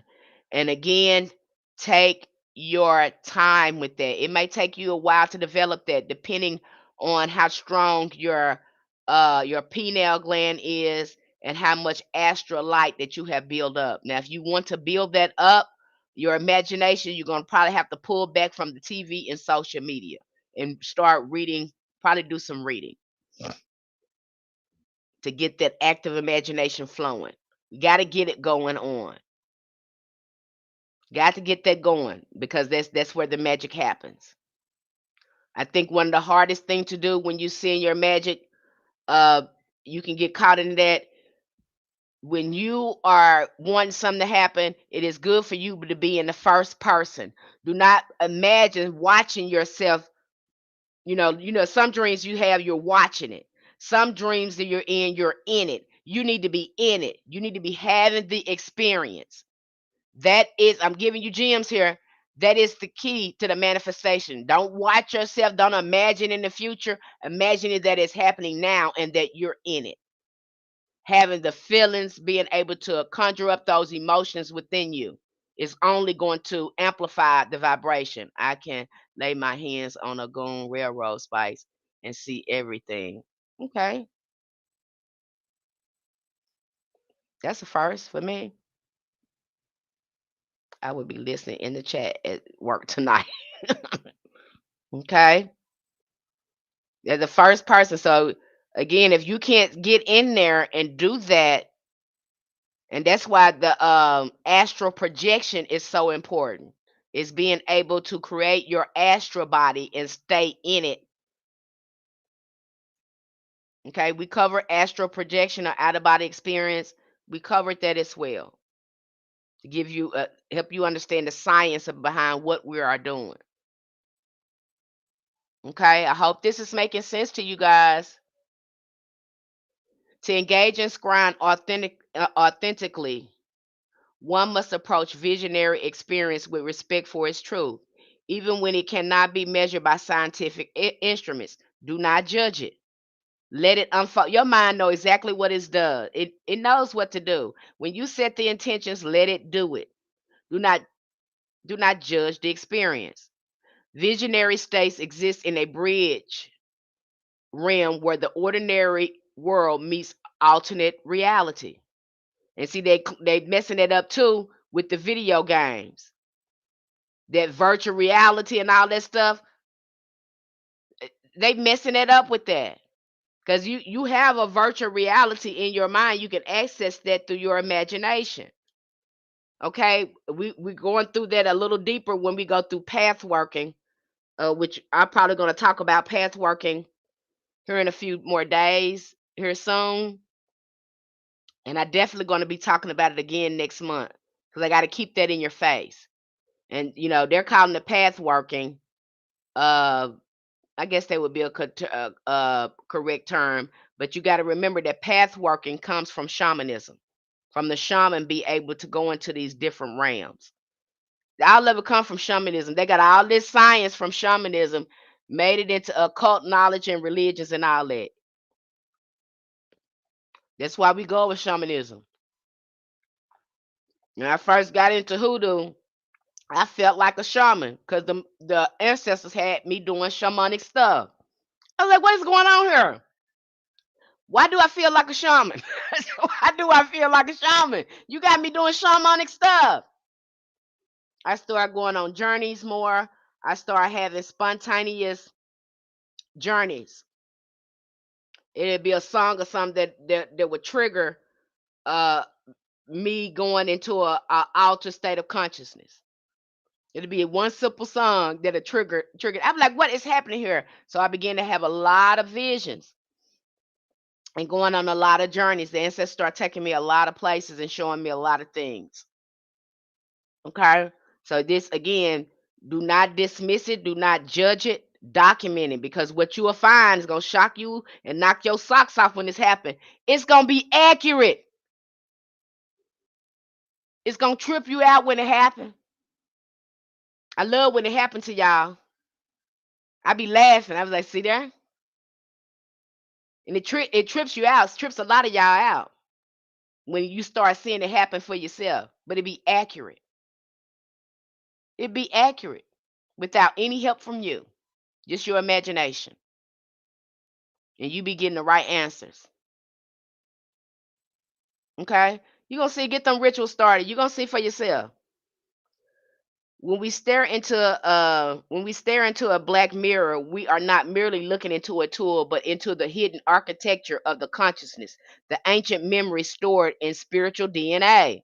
So again, you start to project that through the pineal gland, and the pineal gland, again, it projects this astral light. Okay, you can use this astral light to look within, or you can take this astral light to project it onto something, such as a mirror. That's what's happening here. It's coming from you. That's just how. Yeah, see, you don't know about your magic. You don't know how to use it. But this is what is happening here. And the messages our guides and ancestors seek to communicate. I remember one time I was watching this show, this cartoon tripped me out, but it was such a good cartoon. The man was looking in a magic mirror. It was this particular mirror that he wanted. He ended up somehow obtaining the mirror. And in the mirror, he started communicating with this spirit. Gosh, I wish I knew the name of this cartoon. It was so good. And he started communicating with this spirit through this mirror. And then this spirit gave him some type of little insect or something that he used on his ear. He put it to his ear. It was like a Bluetooth or whatever, that he was communicating with this spirit through this mirror. I thought that was I was so drawn in by that cartoon. I was like, "Ah, this is so good. This is so juicy." Uh, and I think his son or whatever, his daughter was a black magician. Yeah, she was a black magician. And I think this was his who was this other guy? He was a magician too, but I think he was adopted. He was adopted into the kingdom. But that show was I can't even remember the name of that. I think it came on Netflix. But if it's magic, I'm gonna watch it. I don't even remember the name of it. If it has anything to do with magic or whatever, I'm usually gonna sit down and watch it. But I thought that was very interesting. And sometimes cartoons will uh help you build on your imagination as well. Like if the show is not really talking about magic or whatever, I really don't watch them. Sometimes I just go find the cartoons. That's how it's been working for me here lately. But I thought that was very interesting when I saw that. Uh, some history of most famous scryers practice black mirror gazing or water scrying at the highest levels of magic and mysticism. John Dee and Edward Kelly, two of the most influential occultists of the Renaissance, used black or obsidian mirror and crystal balls to communicate with the angelic beings. Now, you're going to hear, we covered this, and you can find this information anywhere because usually when a person goes into working with angels or trying to find as much as they can about working magic with angels, you're going to run into John Dee. Okay. What is the other? I think what's the name too? What is his name? Cornelius Agrippa as well. You'll run into Cornelius Agrippa. So the fascinating thing with this, I don't know why they credit John Dee for this because Edward Kelly was the one who had the ability to communicate with these angels. Was it spellbound? It might have been spellbound. It might have been with a cord cutting ritual cause our workings to be interrupted or unbalanced. No, it shouldn't because if you're cutting something negative, it should help it. A cord cutting should if you're cutting away something negative. No, okay, that could be the name of the movie. It might be Spellbound. That might be the name of the show. I think it was on Netflix. I love that show though. It had so much magic in it. I just loved it. There's another one I just watched too, and it talked about Mayan magic. And that really got my attention. I can't even remember the name of that show, but it talked about Aztec and Mayan magic. And I thought that was wonderful too. And then the magician in there, he was a black witch in there. And I like the fact that it was based in Mayan Olmec a sort of magic. And it also too kind of shows that we were already communicating with each other in the Americas. So I just love, even though it's cartoon, they put a lot of truth in these cartoons, you guys, when you watch this stuff. So I liked it. I don't know the name of it. I just know it had magic in it. If it got magic in it, I'm gonna watch it. It's on Netflix. I think it's on Netflix. Okay. So again, John Dee, he didn't have the talent for it. I think because and then too, I was looking into this because I was going back and forth when I was reading this story about John Dee and Edward Kelly because John Dee, he was really a bully to Edward Kelly. Like he had Edward Kelly because Edward Kelly had a lot of clairvoyance. He was very spiritually talented, but I think that too, he didn't know what to do with his gifts, so that caused him to, uh, you know, be kind of an alcoholic and things like that. And John Dee, you know, kind of took advantage of Edward Kelly, pushing him past his limits. And sometimes Edward Kelly came in contact with spirits that were really affecting his psychic energy. And they stayed into it all the time about this John Dee and Edward Kelly. Uh, he was a good person to intellectualize the experience. But I mean, John Dee was the good person to intellectualize the experience and could write down the literature and the experience of it. However, Edward Kelly was the one with the raw talent that was able to tap into these energies. Then I went over. I said, I think the man was black.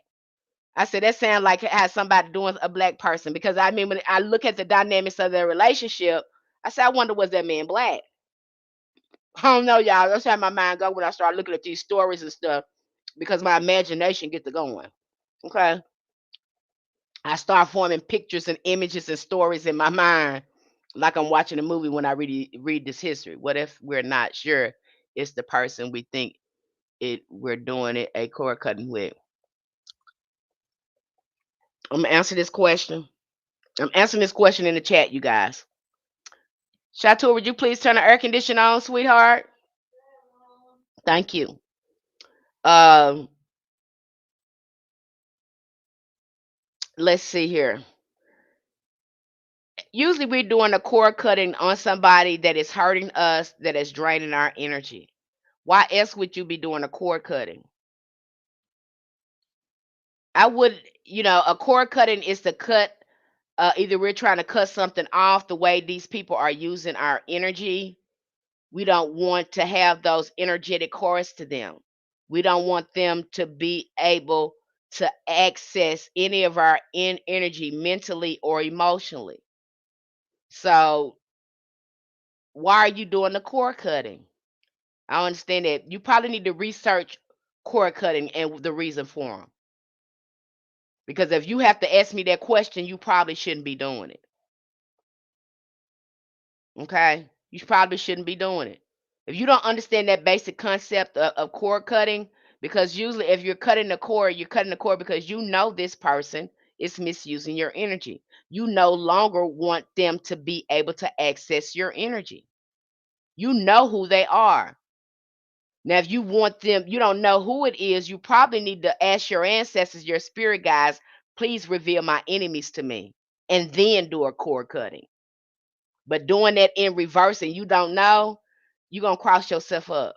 That's what happens when you just hear stuff and you don't know what's going on and you try to do it, you cross yourself up because you don't understand the full context of it.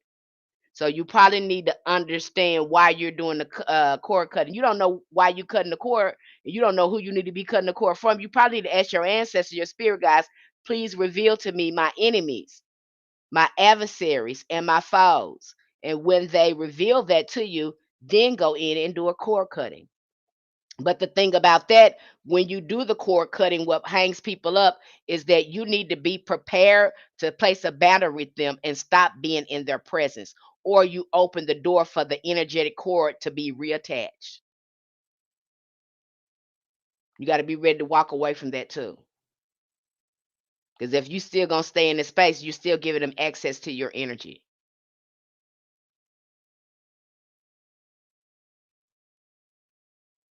Okay. So think about that. For some of these things, I have a family deceased, her daughter. I understand that statement, Empress Agi. I call her. It's causing her hell mental. She lost her daughter. Is that what I'm understanding? You say you have a family member, and did she lose her daughter? Is that what I'm understanding? I think that's what they're saying. I can't. I'm trying to make that out as best way I can, Empress Edgy. He sure could have been a copper color person. I say that too. I think Edward Kelly was a copper color person with fascinating uh fascinating clairvoyant abilities. Because if you go read that story, it just kind of pissed me off the way, this man is using all his psychic energy for your experiment and research. And here you is pushing him towards pushing his limits on his psychic energy, and you don't have any of your own. And then you will see in history books, they like to, and to me, John D doesn't deserve credit for that. Edward Kelly did the work. He only documented the experience. So I don't think it's fair to even give John D all that credit for that, because without Edward Kelly, John D wouldn't have this. And he only learned that because he wanted to be in the good graces of the queen. He was trying to show the queen that he can access angelic beings. Okay. Ah. She probably need to do some grief work. I would tell her to go to they have free grief groups. I would definitely tell her to go to a grief group, support group. I would definitely start doing, have her do that. They have free grief support groups. And she can probably attend one online, but she definitely needs to be there talking about what's going on with her. That's what I recommend. Okay. It's a beautiful thing when she starts to connect with these people with grief. What I notice about these, any 12-step group, any of these meetings like that, they will become spiritual. And you didn't know you needed that group until you get in it. They are not religious, but they offer a lot of spiritual and emotional support, and they will accelerate your healing. Okay. You need that experience because I know most of them, you'll start to see that they start to evolve spiritually through their grief. And so that needs to probably be transmuted and being around other people who have experienced who is experiencing that extreme grief. That's probably is going to help her. I recommend that. Okay. There's some free groups out there. So please, if you can, Google those resources and try to get her to go. Can mirror scrying be used in conjunction with water scrying? Of course. You choose one of the other. You know which one you're gonna use, water or mirror, or are you gonna just like use one? One you'll use with water, and then one time you use with mirror. I think I would perfect one and then move on to the other. I wouldn't try to exhaust my psychic energy like that. Okay, I would perfect one and then try it with another. This story was whitewashed. I was told one. Okay. All right. So again, that's how I feel about the story about Edward Kelly. But again, we get you go a little bit into that when we talk about angel magic. You'll see him in most of the occult books when we talk about archangels and things like that. They're either going to mention Agrippa or they're going to mention John D. I'm trying to think of anybody else they mentioned. They might even mention what is his name? Uh I always get his Levi. Josephus Levi, I think that's his name. They might even mention him. So you'll see recurring names uh, among the occult studies. Okay, you'll hear these recurring names that. And again, a lot of, like I tell you, a lot of this knowledge they are getting it from the older um, spiritual practices that women had. Okay, and they are refining them. John D is also called for 007. Didn't know that. Okay. Okay. My idol said, I made a black mirror with a picture frame and shiny black paint. That's good to do it. My second experience grind scared me until I realized I was looking deeper in the unknown parts of me. Yep, that's what it is. You're looking inside yourself. I remember hearing a story here. I was hearing somebody tell a story. And the story is about this woman. She caught herself. I mean, she caught her husband cheating, and she was so mad at him. She was so mad at him for cheating on her. So she went to a conjure man, and she told the conjure man, how mad she was and what her husband has did. And she said, I just want to, unalive him or whatever. And the country man said, okay. And so he had this mirror. He told her to look at this mirror. He said, look at that mirror until you see this, your husband. And he gave her a weapon, a puyal, gave her a puyal.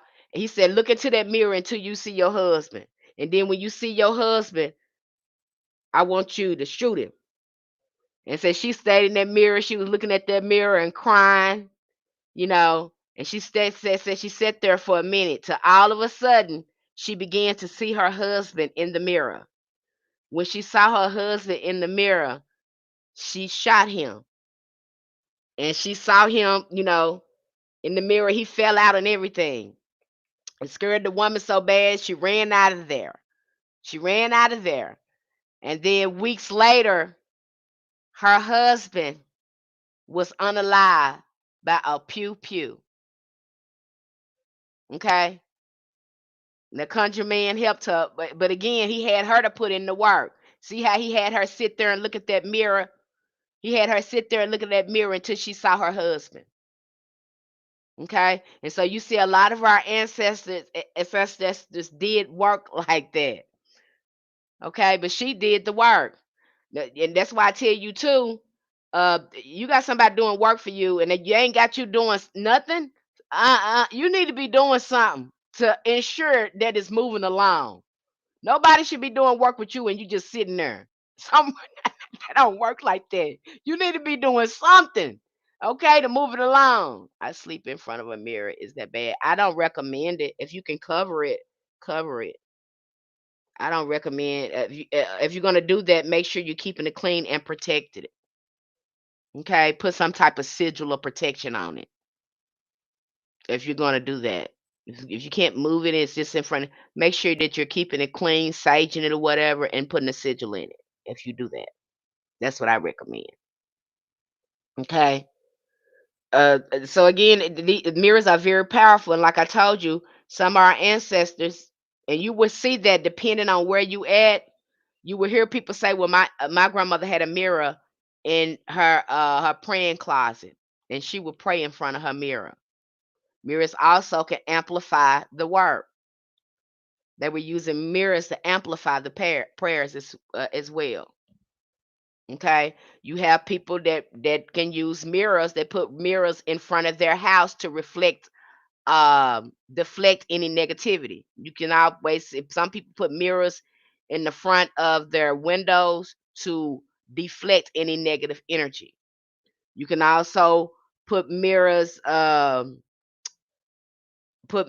in boxes and stuff. If you got somebody who hateful and all that stuff, and have them look at themselves, you can do so many things with mirrors. So they're very powerful to include them in your work. And you'll see that in some of our practices. In a lot of spiritual practices, magical practices, mirrors can be used in that way, in a variety of ways. Okay. Sigils. I think sigils I like working with sigils when it comes to calling up on angels, or if I am doing work with the angel, I might carve the sigil in the candle to tag the angel in the work. You have people doing that. You got some people that dress candles for people and put sigils in it. Depending if you're working with a particular angel, to target the work with the angel, you can put a sigil in it.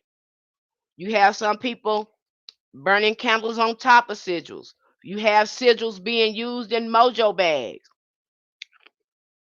sigils and seals. Okay, you imbue it with your ashe. Okay, we covered that thoroughly over there because again, we go into Moses magic. When we start talking about seals and sigils, we're talking about Solomonic magic and we're talking about Mosaic magic. And we covered that thoroughly over there. Getting ready to dive next month. We're going to be diving into Moses magic once again. Yep, we're going to dive in it again. I found some more resources for you that's going to help you. Okay, so we'll be diving into Mo. You'll get another brief review on Moses magic and more resources. Interesting. I like the idea of putting a mirror in front of the window to deflect negative energy. A young girl, early 20s, used to carry small mirrors to work, invoke Oshun seduction. See, and I like, and another way I want to bring this to your attention. Another way you can invoke Oshun, and I used to love to do this in my 20s. Now I know why. Another way to invoke Oshun, you can also dance in front of a mirror. Dance in front of a mirror. You can invoke Oshun. You can call up on her that way. You can serve her that way when you dance in front of a mirror. She is associated with dancing in the mirror. Okay. So you probably want to try that. So when you dance in front of the mirror as well, with your sensuality and things like that, you invoke the energy of Oshun. You embody the energy of Oshun. Okay, that's what's happening there. Some of us already do it. Okay, and mirrors are also associated with the element of water. Okay, so let's go in here again. Together, they birthed the entire system of angelic magic that influenced Western occultism for centuries. Nostradamus, I think he was black too. I don't know why I just think Nostradamus was black. He was highly talented too. They tried to convert him to Catholicism. They say he was Jewish, but he wrote a lot of contras. Perhaps the most widely known seer in history, some in visions late at night with gazing into a bowl of water set on a brass tripod. His rituals conducted alone in his study opened the gateway to prophetic visions that still captivate the world. And when he learned this, they tried to accuse him of witchcraft. See, that tripped me out. They would be doing things, but wouldn't call it witchcraft. But the minute that they saw something that went against that administration, they got accused for witchcraft. So Nostradamus had to be very creative when they said they want to know something. He would have to tell it in a parable, because if he was to outright and tell them, the man probably would have been unalive. It didn't make no sense. Why you want to know this? And then the minute the man tell you the truth, you gonna unalive the man and accuse him of being a witch. So Nostradamus was always up under the fire, and that's why you'll see his quatrains are so obscure and vague like that. Because he knew, these people will unalive the messenger, baby. And they trip me out. Y'all want to know something, but as soon as the man tell you the truth, you gonna unalive the man. So the man had to speak in parables. Okay. And they would accept it better if he spoke in parables than to outright tell the truth. I can see why Jesus said, I speak in parables. He had to speak in parables. 'Cause everybody, they're not ready for that knowledge. They're not ready to accept it, and quite naturally, it might get you in trouble. Just like the young lady said, she got her some tarot cards, and she did the tarot cards, and the tarot cards told her don't go take that test. She was gonna fail. Then she went and took the test and she failed. And then she got mad at the tarot cards. So why the hell did you get the tarot cards then? They was trying to tell you don't take the test and reschedule the test. But no, you blame it on the tarot cards for telling you what was gonna happen. Make it make sense. So now you fish. The girl said she finna go back to church and give her life back over to that. Make no sense to me. Y'all don't make sense. I did with the man in Ghana. I found out he was watching me through mirrors, that how I learned that you can affect others through mirrors. You sure can. And you have to too. That's why you want to put a sigil on your mirror. You want to cover up these mirrors. If you're not, when you're not using your crystal balls and things, like, cover them up or keep them cleansed. Make sure you're putting, protective sigils on there to stop, entities or a person from eavesdropping on you through a mirror. It is very possible. It is very possible. Okay, the people, if you have a mirror in your house, and you are not cleansing it, and things like that, people can use this. That's why, they cover them up. They are a gateway, they are portals. So you definitely can, people definitely can use their mirrors to look in on to astral travel through mirror, because the mirror is tapped again. It is attached to the astral realm. So you have people that can eavesdrop on you through your mirror. So I recommend that you either keep it covered up, or you, again, if you're going to do this, have a protective sigil engraved in your mirror. Okay? Don't just go out there raw dog and pick that up. You ain't chanted it. You ain't prayed over that. You ain't, Everything starts with protection. And really, when you get over there in our community, I really like you to perfect protection, psychic defense, ancestral communication, healing. All of that needs to be done before you start doing other stuff. That has to be perfected first. You have to have a good foundation before you start reaching for magic and doing stuff. I'm just gonna tell you, baby. I know you don't like it, but I'm gonna tell you.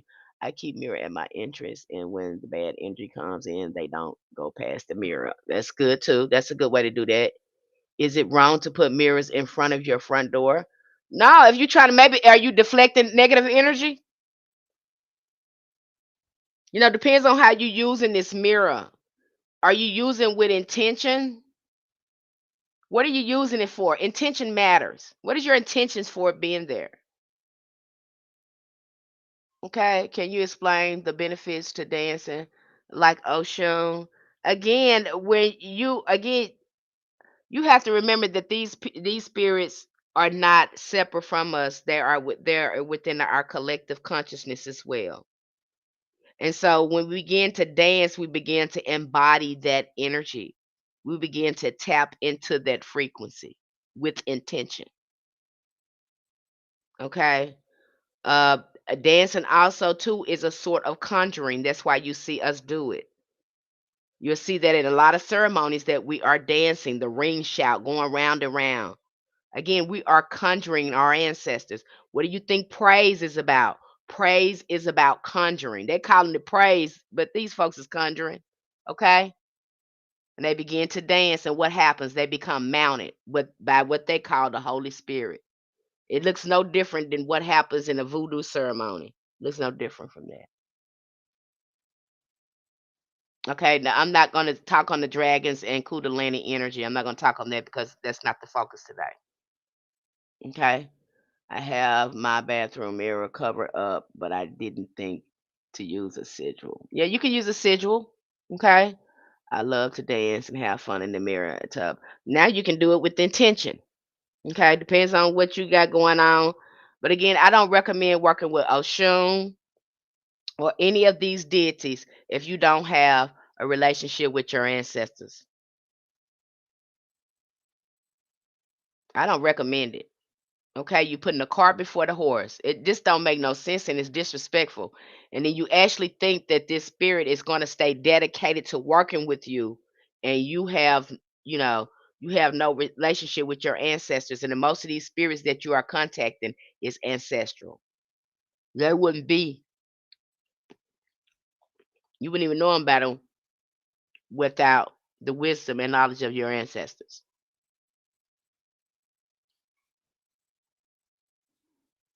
Is there a being in the mirror that is reflecting us?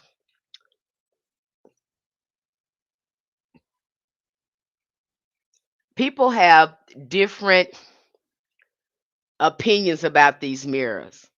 They just mysterious to some people because when you start to looking at them, it does bring a lot of questions. If you stare at the mirror too long, you're gonna start to question your reflection and who's on the other side of it.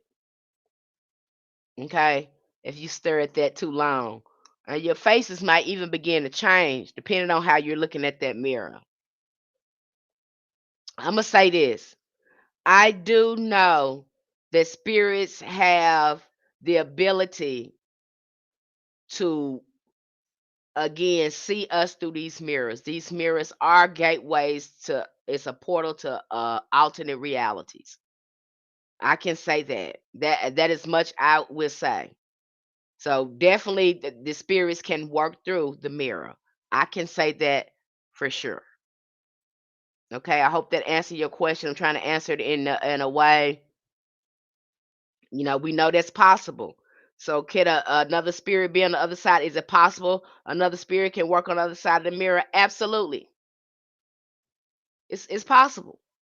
Okay, we already said that we can use the mirror to talk to other spirits. So yeah, it's possible that another entity can be on the other side of the mirror looking at you.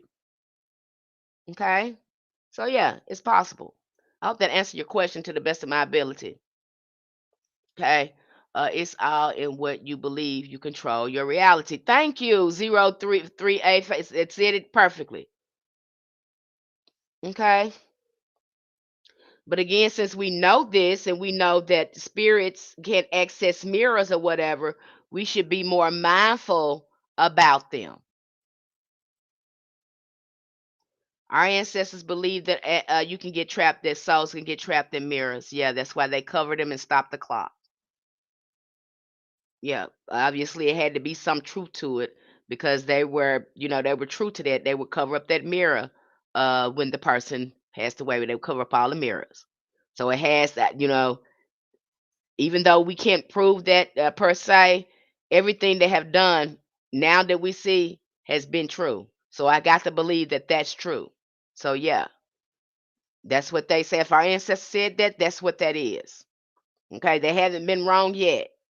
Even though we couldn't understand why they did the things that they did, now science is starting to show us they were right. Okay, now we see the ancestors believed everything was alive. Now science is proving that water is alive, plants alive, trees alive. But our ancestors been in connection with animism and letting you know that everything around you is alive. Energy is everywhere. We are, and now science is proving that it's catching up to what our ancestors already knew. Okay, so I have to believe that. Okay, let's see. In the 19th century, the concept of astrolight gained prominence through which the writings of French occultists, here we go, you're going to see him mentioned so many times. They credit him a lot to a lot of things. He seems to be made a lot of progress in among the occult society. Okay, so you're going to hear Eliphas Levi. And I don't think that was his real name. His real name was something else. I think he changed his name to Eliphas Levi. I forgot what his real name was, but he changed his name to that. You'll find that if you look at some of our materials, you'll find that out. But see, you guys, I'm a nerd, so I've been studying this for a long time. So I'm kind of familiar with who's who among the occult because I'm always got my face in one of their books and trying to understand something. Okay. He taught that the astrolight is a subtle substance that holds the images of all things, past, present, and future. In this luminous field, thoughts, emotions, and actions leave impressions that can be accessed by the trained seer. Okay. And what is this astrolight coming from? Now, when I was seeing this astrolight being talked about, and said that is the substance that comes from the pineal gland, which I'll call as the third eye. This can be accessed again when you're going through meditation through your imagination, or you can project this out onto a screen. Okay, this is where trances and all that come from, and the astral light becomes stronger the more you practice imagination or creative visualization. Does that make sense? That's what the ancestors told me. Have you seen Coraline? I don't think I see Caroline. Caroline. I don't know if I seen it or not. Is that the movie? Is that the cartoon movie? I bet they do. They probably do. We just talked about jinns and we had to go into the Arabic culture and Islamic faith because they are the ones who had the most information on jinns. But yeah, Islam forbids mirrors. I believe that. Well, I always do imagination scenarios in my head. Should be easy for you. You're just gonna have to redirect it and start, you know, creating more positive outcomes with that. And some of ourselves, we already tell ourselves stories. We just don't tell them in a way that benefits us. Okay, we gotta have a great imagination. The astral light aligns with the traditions such as the Akashic records. That's what we're doing because the Akashic records are within you as well. It's a metaphysical repository containing record of every soul's journey. Israel Regardie. You're going to hear him being mentioned a lot among Jewish mysticism. Okay? Is one of the most respected occult teachers of the 20th century. Affirmed this view of stating that all thoughts and events are eternally imprinted upon the astral plane. Through mirror and scrying, one can access this timeless realm where linear time dissolves into an ever-present. So you have this all around you. Again, when you are starting to look through this mirror, it is you generating that astral energy upon the mirror or upon the surface to start accessing the astral realm. Okay, because it's within you. And so when this happens, you're also enchanting more of the mirror as well, bringing that energy into the mirror as well, making it more easily for you to have contact other spirits. Now we talk about this in our summoning spirits book. If you're doing any type of conjure, and you're going to see that in a lot of these books, the magicians, because they're into ceremonial magic. That's why I tell you these occult people, they know what they be doing. Okay, they know what they be doing, and you don't know what they be doing, but they be calling their spirits into you. We just got through talking about that when we talked about the egregore, and they take you through the steps of putting these spirits in you, giving you these spirits.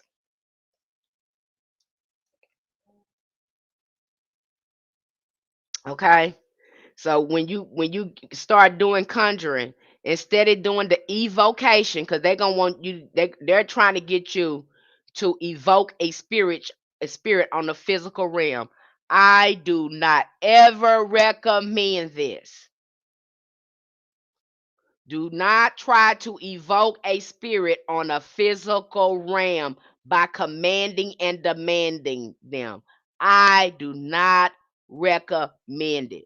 This what hangs up a lot of Western occultists because they want to control a spirit and command a spirit. That's not how we did do that over here. That's not how our spiritual our that look like me. Our spiritual science don't work like that. And I'll slow you down and tell you that when I show you this book. Don't do this. Do it this way. Do not use their formula. That's why I have to stop you and say, do not use that formula that way to contact that spirit. Do it this way, the way our ancestors do it. Okay? This the because you need the help of the spirit. You need to be friends with that spirit. The way some of these magicians was doing, they try to uh operate with these spirits like they're a slave or something. You will see that this be their biggest hang up, because usually with the magician and the occult, they don't look at that like a spiritual practice. No, no, no. That's why they call themselves magicians. They look at this as a science. As we look at this as something spiritual and magical, they look at this more of as like a science. They have no spiritual, in the essence that we're using it for. This is why a lot of them, they stay kind of disconnected from that magic. I don't, again, you have a lot of people in here performing this ceremonial, so you'll see them do a lot of ceremonial and high magic. It can be real. Squirrel God, the Bloody Mary can be real. You find out if you call in that mirror, won't you? Okay. Same thing. Uh, and I don't even like saying that name, Candyman. That scared the hell out of me. That movie scared the hell out of me. I don't even like saying the name. I can remember one time I was pregnant with my oldest daughter, and that movie had just came out. And I, my child's father, we was watching the movie, and we were watching the movie, and he knew, you could tell that I was spooked by it, but I was really into the movie. So he gets to playing, and he gets to saying the name over and over again, over and over again, and I said, "Stop it! Stop saying the name! Stop!" He know he was scaring me when he was saying it. And then, as he was saying the name, the light in the room shattered. The bulb in the room shattered as he was saying that name. It scared him, and I was crying, And of course, I'm hormonal. I'm pregnant. I'm watching this movie. Uh, my my child's father is trying to scare me. I was crying. It kind of scared him, and he stopped doing it. He stopped doing it. I said, "I told you when I seen the bulb shatter like that in that room." I cried. I said, "I told you to stop saying the name. Stop saying that damn name." Because I just felt like it was some truth to that story, and he was playing around with it, trying to scare me. But I'm like, dude, I think there is a truth to this story. You don't want to be kind of saying this name. I just felt like that. And then when he started saying the name, and that light bulb shattered before our face like that, I said, "You probably don't want to say that no more." Okay. And scary movies don't mix at all. It sure don't, key. Hey, the same thing happened to us. Okay. I don't play with stuff. It's got to be some truth to that. Okay. Folks just don't make up something like that. Like, it's got to be some truth. Hollywood, y'all know, y'all seen that show Sinners. Y'all see that these people put a lot of research into this stuff. They already told you they be channeling. I already told you these people be channeling doing stuff. They call it acting, but they channeling right there. That's how they gaining your attention, because they're channeling that energy, and they get us to believe it because they're so good at what they do. Okay, they become the character. I have conjure oil with a gin attached entity essence and oil given by dark arts witch. Oh, be careful with that. Okay, y'all got to see him. I don't know. I don't want to see him. That inspiration come from real life, so I believe that. And after what happened in that room, and that bulb shattering like that, and you best believe he didn't say that no damn more. He ain't say that no more. He ain't say that no more, y'all. I said there's got to be some truth to that. The movie just touched me in a way.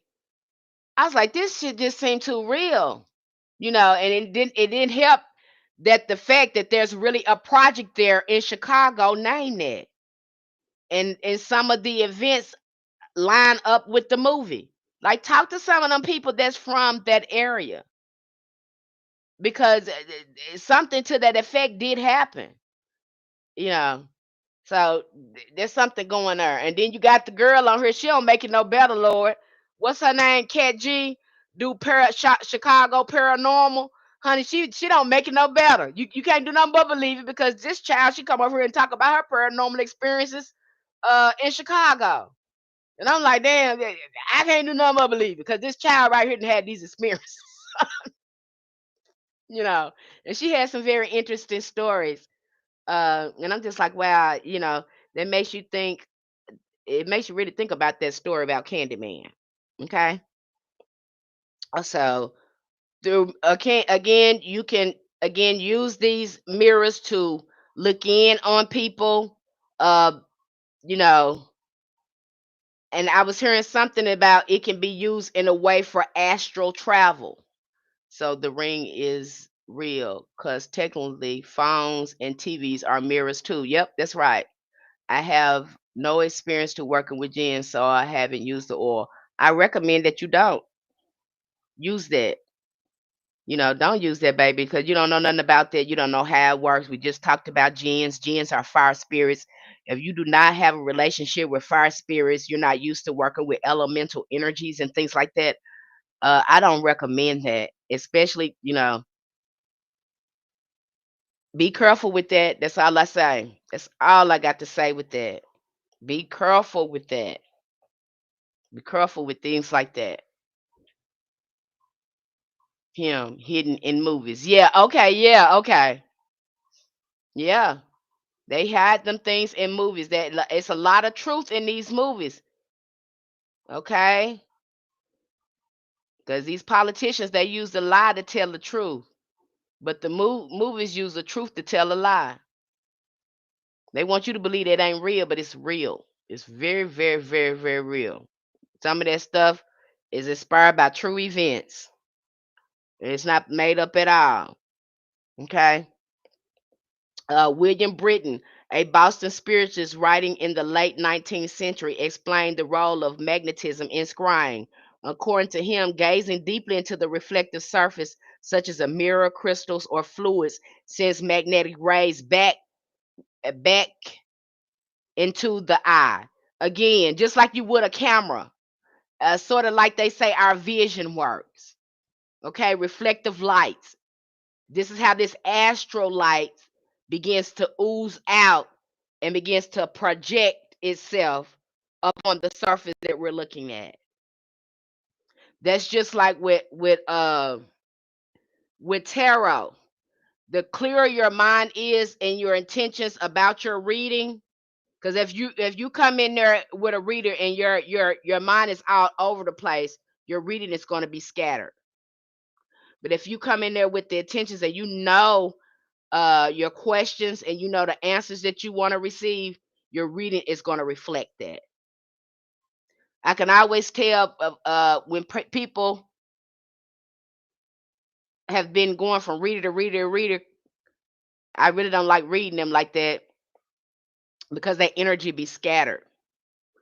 And usually time they need to heal, but they've been jumping from reader to reader thinking that's going to fix their life instead of getting somewhere and sitting down.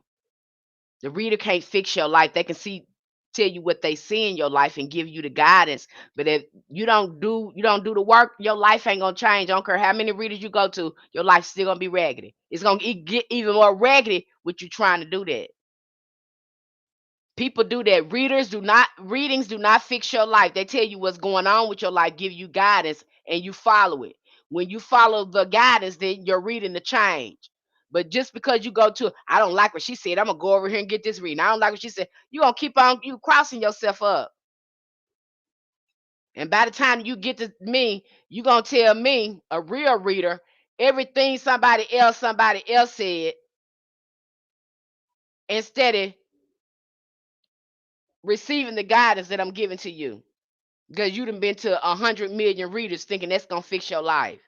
And really you need to get somewhere and sit down and do like the spirit said, and get somewhere and heal and fix yourself. Yes, ma'am. I know a lady that end up in a mental unhinged going to readers. That's what happened. And I really don't like when they do collective readings on here or do the storyline readers, because those people, many of them, they believe that stuff and they go into a spiritual psychosis. I've had that help too many people that come on these social medias and get these free collective readings. This is for everybody now. And they begin to take on this energy that the reader is projecting onto them. So now they believe that this is their life. It's almost like they have been hypnotized to believe the reading. Even if this ain't going on in their life, they're going to make it apply. And this is a collective reading now. And it's not specifically for them. It's for everybody. Hoodoo can help heal every part of your life. But then too, you have to ask yourself, what is your relationship with money? Because if you have an unhealthy relationship with money, then that means you have a block. If you having a problem with money, and I'm sure a lot of us over there having a problem with money because of the economic structure. Cross condition is real. Uh-huh. I never understood collective readings. That don't make sense. And they start off with these storylines. You always got somebody watching you, stalking you, jealous of you, trying to hurt you, trying to curse you. It's the same storylines. He wants you back and all this kind of stuff. It's the same storylines. It's the same storylines. And some people like that stuff because when I work for a psychic company, I would have people that call in. Lord, I hate working for psychic company. They try to get me to go back and work for them. I was like, no, because y'all ruin people's real talents because you want us, to lie to these people, basically, to get their money, you know, and then we're not able to complete a reading because y'all charging them by the minute. So I can't even finish giving them the guidance that's coming through because the call is. I said I don't like this kind of stuff. It don't do me no good.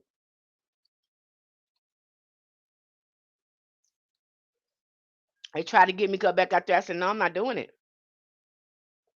I'm not going back over there because I can't. Y'all say y'all want to hire good psychics and things like that and good readers. And then when we come here to do our thing, we can't do it because with all this stuff and lies and stuff, y'all taint our gift. So no, I can't work for you. That's why I can't work for this company. I'm not having problems with money because it comes abundantly, but it's money management. Uh, you you probably want to work with a money altar. That's something that you could be interested in, or you can make your mojo bag. Depends on what you got going on. Okay, you can do a mojo bag, or you can erect you a money altar. Sit down and sit with that and see what works for you. Okay, I know Miss Cleo made a fortune in the early 2000s. Sure did. What is the what is the block that's stopping money? You can have a lot of blocks coming up. You might have been raised in poverty and couldn't afford anything. You're probably mismanaging money, or you buy things that you don't need. You just buy stuff that you don't need. Okay, maybe you don't know how to budget your money. Okay, it could be a variety of money blocks that you can have. It's not a one size fit all. You really have to sit down with yourself, and really look at your perspective on money and how you handle money. Okay, so that the block can show up in a variety of ways. I had a client to come to me, and she was wanting money for something, and I was looking at her reading, and I said, "The money is here." She was like, "What?" I was like, "The money is here. What are you talking about?" She's like, "Well, I don't." I said, "No, no, no. Spirit is saying you are frivolously spending money on frivolous stuff that you don't need. You messing up the money." And then she stopped, and she was like, "Wait a minute." She started really looking at things she buy. She said, "Wait a minute. I do buy frivolously, and I buy that because I do that because I think I'm not going to have the." She really started breaking down her own block. Okay, she started looking at how she looked at money and why she was doing it, and she was doing it because she was trying to overcompensate for the things, the experiences that she had in her childhood, instead of disciplining herself. She was, again, that inner child was needing some healing. So instead of putting boundaries up and setting some boundaries up, it was causing her to do frivolously spending, and so she couldn't save any money. So you might have that going on. You probably have the money, but it's the way you spend the money. Okay. How do you scribe? What types of questions do you ask? Again, I would ask you to sit there. You need to ask yourself, what's the questions that you want to ask? See that? See, it's you having experience. So why you gonna ask me? I want y'all to see how y'all do. I'm not picking on you or nothing, baby. But I want you to see how you do because we don't slow down to think. I just want you to see how you do. If you're wanting to have, it is you that want to have contact with this spirit, right? Not me. Not me. So the questions that I would ask probably wouldn't be the question that you're asking, the reason that you're wanting to scribe. So now is the time to sit with yourself and ask yourself, what type of answers and questions do I want to, have here, answered here. Again, sit with it. Don't ask it because this is your experience. Stop asking other workers about an experience for you. Because ultimately, you are trying to tap into your magic. And some of the questions that we are asking, the answers are already inside of us that we're looking for another person to give us. I hope that made sense. Okay. So listen to what you said. How do I scribe? What type of questions do you ask? Who's wanting to scribe? If you're wanting to scribe, again, you probably want to go watch my YouTube video. Again, if you're wanting to scribe, we teach you. There's many of information on YouTube and all that. It's really simple in scrying. But the thing is, people don't want to sit down and again contemplate and look at that mirror. I don't think you should scry longer than 15 minutes. If nothing is coming within 15 minutes, shut down the session, cover up your mirror, and then try another time. I guarantee what's happening is you have to awaken that astral light. And if you have been watching too much TV, you have not been using your imagination, you have not been doing any uh, meditation, visualization, it's going to take you a minute to be able to access that. You can do it with the normal mirror, but that mirror needs to be only used for that purpose. It needs to be a mirror that's used only for that purpose, not a mirror that everybody uses and then you're going to use that mirror like that. No, it needs to be a mirror specifically used for that purpose. Okay? And the way we do it in our if you're going to be doing this in conjure and you saying, "Hey, I want to talk to these different spirits. I want to talk," cuz they tell you how the spirits look in the book. They love telling you that. Now these spirits may alter in your consciousness. Okay, because these people are giving you a description of how they looked in their consciousness. So if you're using this in conjure, again, I would recommend that you put up safety measures when you are scrying to conjure up spirits. Okay, if this the method you're gonna be used, but you can also, again, in our summoning spirits book, you can also go into the astral realm through a sensory refinement, because in that book it teaches you uh how to shift your sensories into the alternate reality if you follow everything in that book. You can order a black mirror. I just don't recommend it because I think that's something special that we should make. It's very easy to make. Okay, you can buy that black mirror if you want to. But I always recommend that you buy it yourself and put your own enchantment and ashe on it. I think it just has more meaning like that. That's just me. But if that's what you want to do, you can buy one. Okay. I just don't recommend it because I don't know who that person is. I don't know what they put in that mirror. I don't know what they put in that mirror. How I know they ain't looking at me while I'm doing my work through that mirror. I don't know. My mind just be going different kind of ways. When it comes to certain work, what I'm saying? I'm just like, so that some of that just too intimate for me to. Nah, I don't. That's what I'm thinking to myself. But if you don't have any hang ups like I do, go ahead, by all means get it. Okay, it is not. I don't think it's an easy feat, depending on the person. Now, if you have a great creative imagination, then you should be able to get that, start seeing images in there. It shouldn't take that long. But if you don't have a creative imagination, if you have not been working with your third eye, you have not been doing any creative visualizations or anything like that, uh, you can't hold a picture in your mind and things like that, then it might take you longer to access that astral light. Yep. Closing and end. She's right, darling. Hey, listen to darling, be darling. Okay. But again, we just covered all the resources in there in our community. We just covered all those. We just covered all of that. Okay. And this, I think, is our second or third time talking about that, because y'all know I mentioned stuff two or three times, and y'all probably say, "Miss Penny, you already talked about that." I know, baby, but I want to make sure everybody understand it, and maybe I didn't say it in a way that you could understand it the last time. And so I like the way this book talked about it. So we're gonna talk about it from the perspective that this book talks about it, and that's why we're talking about it again. I know it get on your nerves, but I'd rather give it to you again. You thoroughly understand it, instead of you going around here and you saying, "What the hell she meant by that? What you talking about?" You know what I'm saying? So I rather I talk about it a lot, you get it, than not talk about it and you sitting up there looking at me like I don't know what the hell she's saying. I don't know what you're talking about. I don't know I don't know.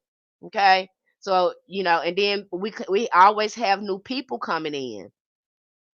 And so sometimes I like to restart it back over, uh, a review back over to kind of catch them up to where we're at. Okay. Even though, we have tons and tons and tons and tons and tons of resources.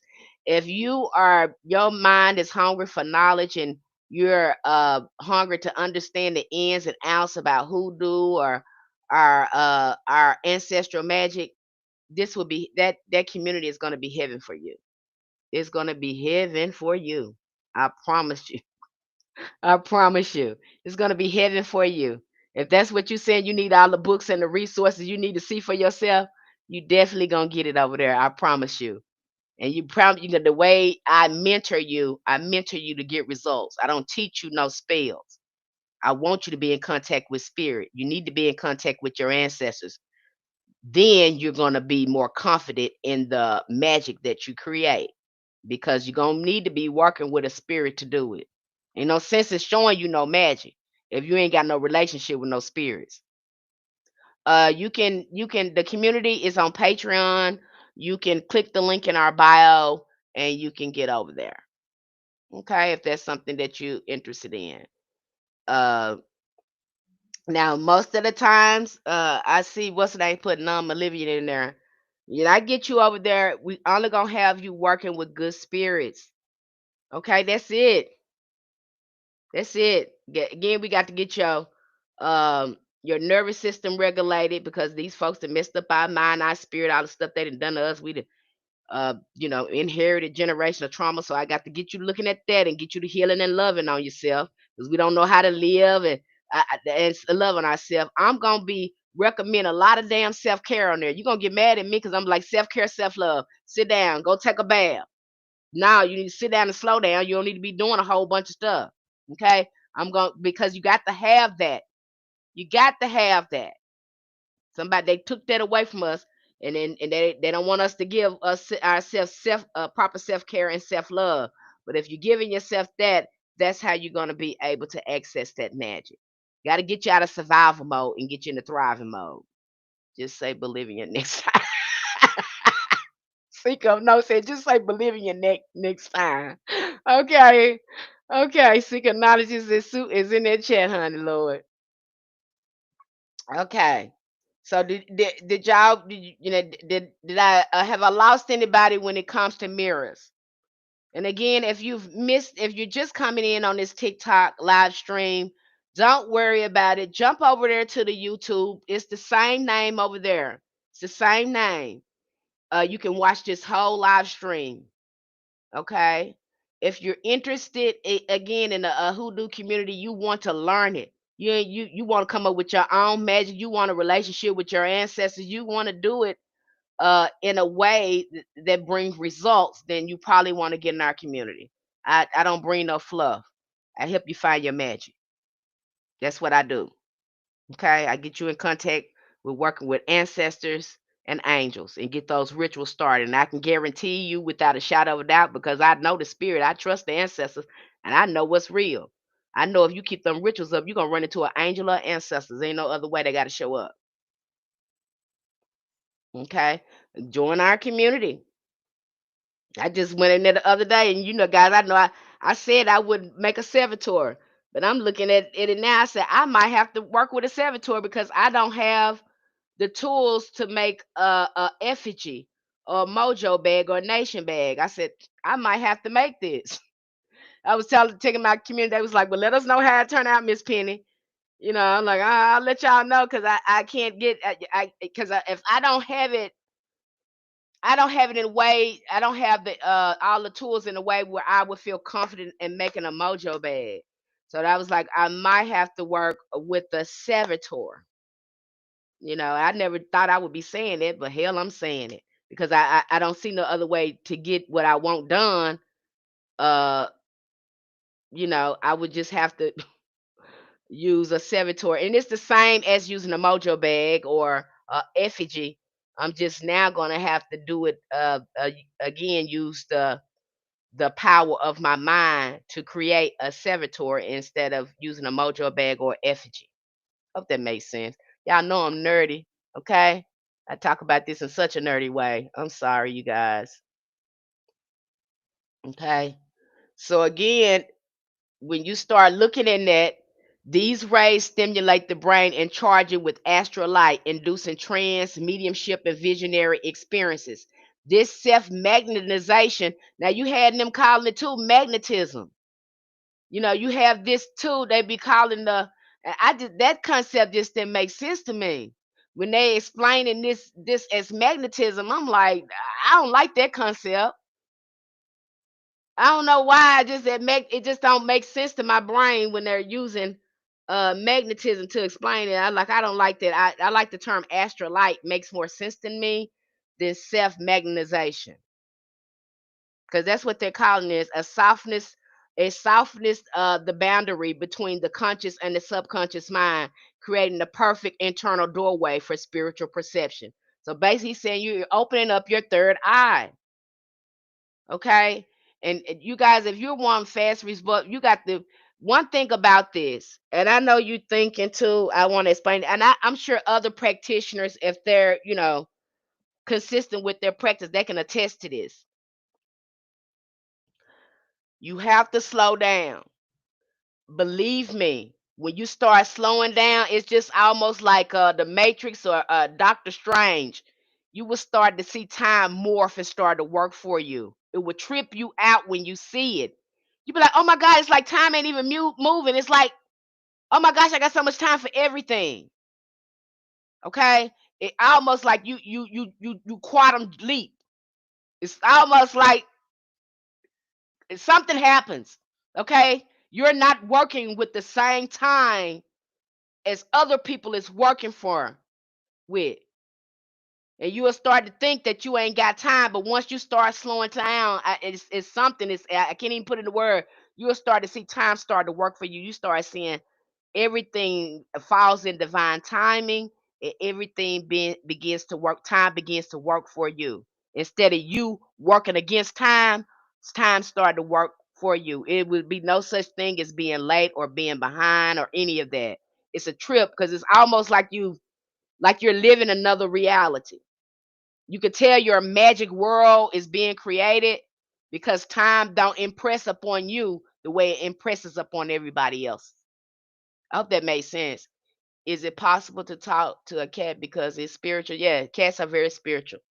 I just talked about that the other day. When your animals go to the altar with you, do not stop them. Let them go. You have a lot of Wiccans like that. I've heard a lot of people say every time I go to the altar, my cat come with me. I don't know what they doing. They just be standing there watching me. Okay, they know what they doing. Let them come. Let them sit there. Let them do it. Okay. Some of your cats are serving as it might be an ancestor working through a cat, or it may be your totem animal. It might be your spirit guides because we got animal spirit guides as well. And a lot of, especially when you're dealing with cats and dogs, they can see into those other realms. So let them, if they following you to that altar every time you go to do magic, let them come. They are helping you. You may not see what they're doing, but they're doing something. That cat jumped in my balcony yesterday, and then it followed me from the office to the gym. That's probably your familiar. 'Cause there you'll find them like that. Your familiar sometime will find you. Okay. And so again, they're calling it magnetization. I just don't like that. One thing about these patriarchs, and I'm not picking on you, men. I'm not picking on you, but you intellectualize stuff too much. I'm like my mama. You think too much. You feel the magic. I was reading this other occultist. He was talking about, how he was teaching this magic. He said he found out his hang up because he wasn't feeling the magic. He was intellectualizing, he was visualizing it, but he wasn't feeling it. And so you'll see that a lot, and I think that's why they went into ceremonial magic to do it evocation on the physical realm instead of doing invocations and letting the things unfold within them.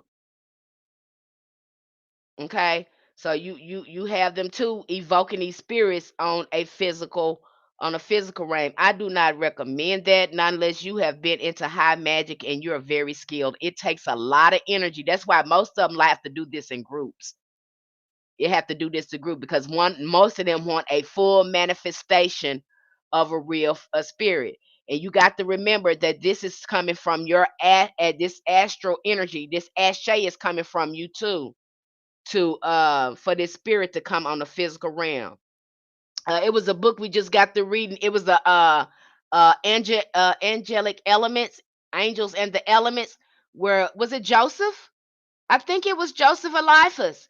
This woman, he went to visit this place, and he was wanting to have this experience and talk to other occultists.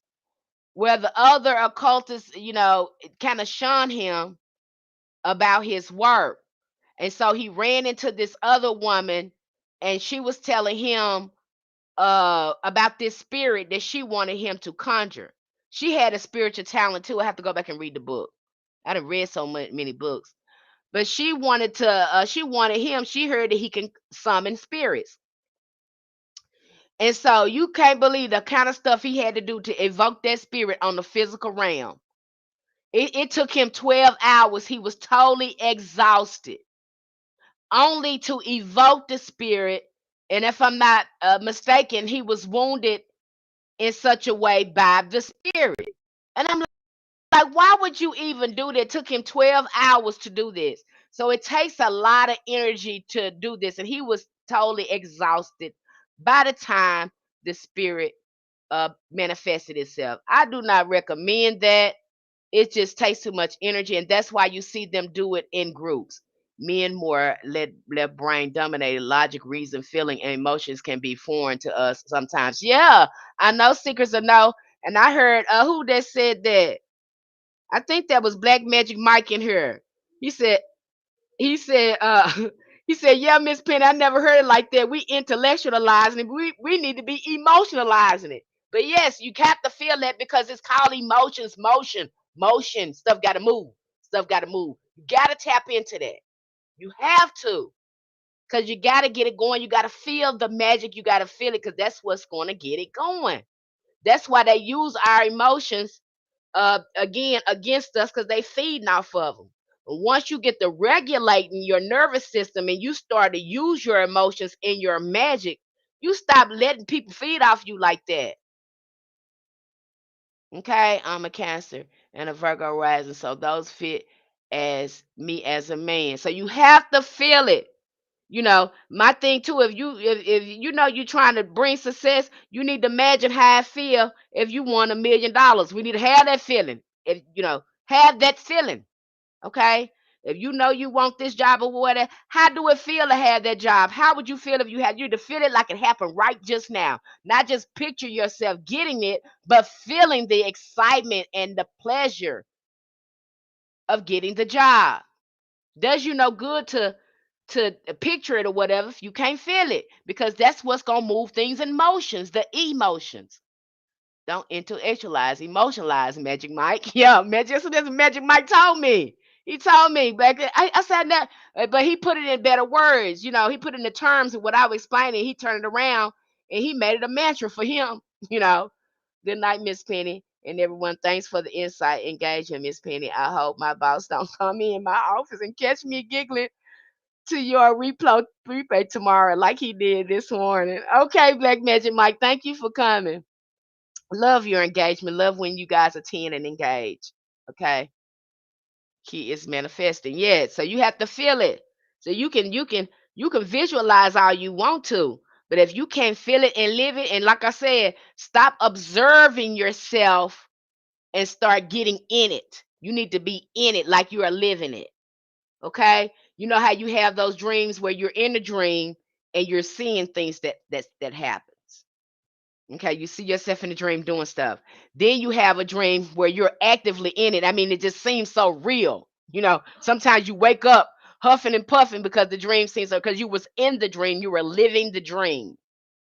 That's how you want to be. Okay, we need to be in the first person experiences, not the third person or the second person. We need to be in the first person experiencing the dream. And this could be difficult to do, but keep trying. Okay? Keep trying like you are there, because what happens is we trick the mind that it's already real, and we impress up on it to manifest it, because it is taking it is as real, and then you will start to see it form in your present reality. That's why you see two magical people. We don't fool with a whole bunch of people because we don't want nobody tapping with our magical reality. You will see practitioners, we don't like being around a lot of people like that. And a lot of our magic is contagious. Your magic worked because you came in contact with my magical reality. And so now, because of that, again, it made your magic work. You have some people's magic that they have so much ashe in it. The ashe it's contagious. They can tell you to do something and it happen. Why?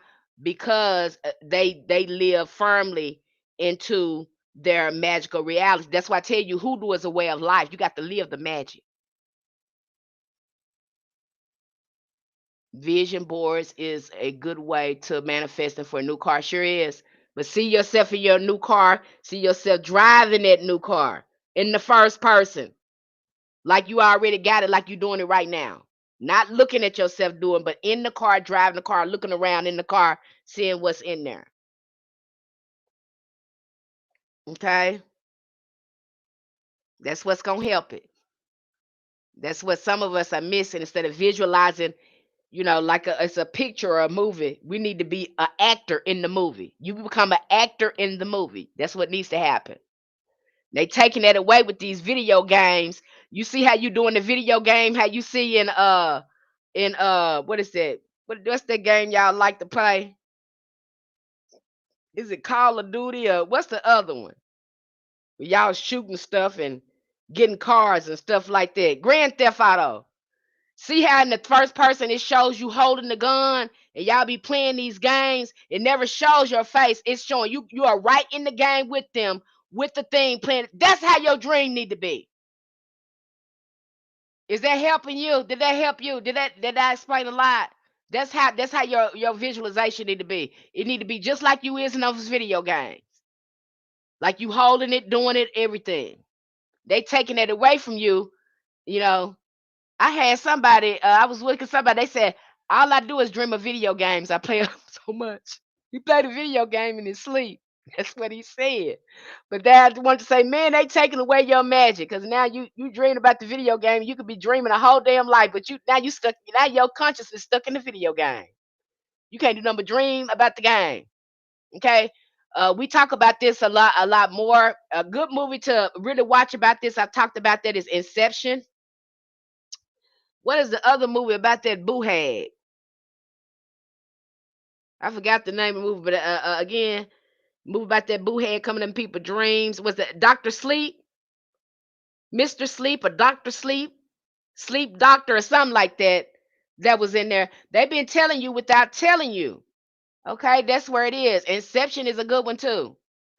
But you can really you're getting a good example of it too when y'all play those video games because it have you being the person. Okay? It have you being the person. That's why they get you so immersed in it and it be so real. They know how to addict you to it. But once you learn how to do this with your own mind, the sky is the limit. Okay? Especially when you go to healing and working with your ancestor communication get better and better. But if you ain't sitting down nowhere, being quiet and going inside your mind and working on yourself, doing the alchemy, because that's what alchemy is. It ain't nothing outside you. It's about the change from the in going out. How to do what with your own mind. Okay? So again, if you want to access again, going to the astral realm, you want to communicate with those spirits, it starts again with your mind. And when you are looking at this black mirror, it is nothing coming outside of you. The projection is coming from you because it takes your attention and your gaze for the mirror to work. Okay? Black Mirror Scrying continues this ancient lineage. The mirror is not just a tool, but a threshold into the imaginal realm, the astral field, and the ancestral world. Its dark surface quiets the physical senses and draws the mind inward, allowing the soul to slip into the between states where visions speak in symbols, where ancestors reveal guidance, and where the future may briefly cast its shadow into the present. Scrying is not a hallucination or fantasy, but an encounter with a different order of reality, one accessed through quiet intention and the ancient art of inner seeing. Okay. So these images, even though you're seeing them on the outside, these images are coming from your third eye and your imagination that you are projecting onto the mirror. Now, for some of you, I'm going to repeat this again. This can unfold naturally for some of you, especially if you're already a seer and clairvoyant and you've already been working with your psychic energy. You might have it might unfold naturally and easily. For those of you who have not been doing the meditation or doing creative visualization, it might take longer to unfold. The thing is being consistent and to keep doing it until you get results.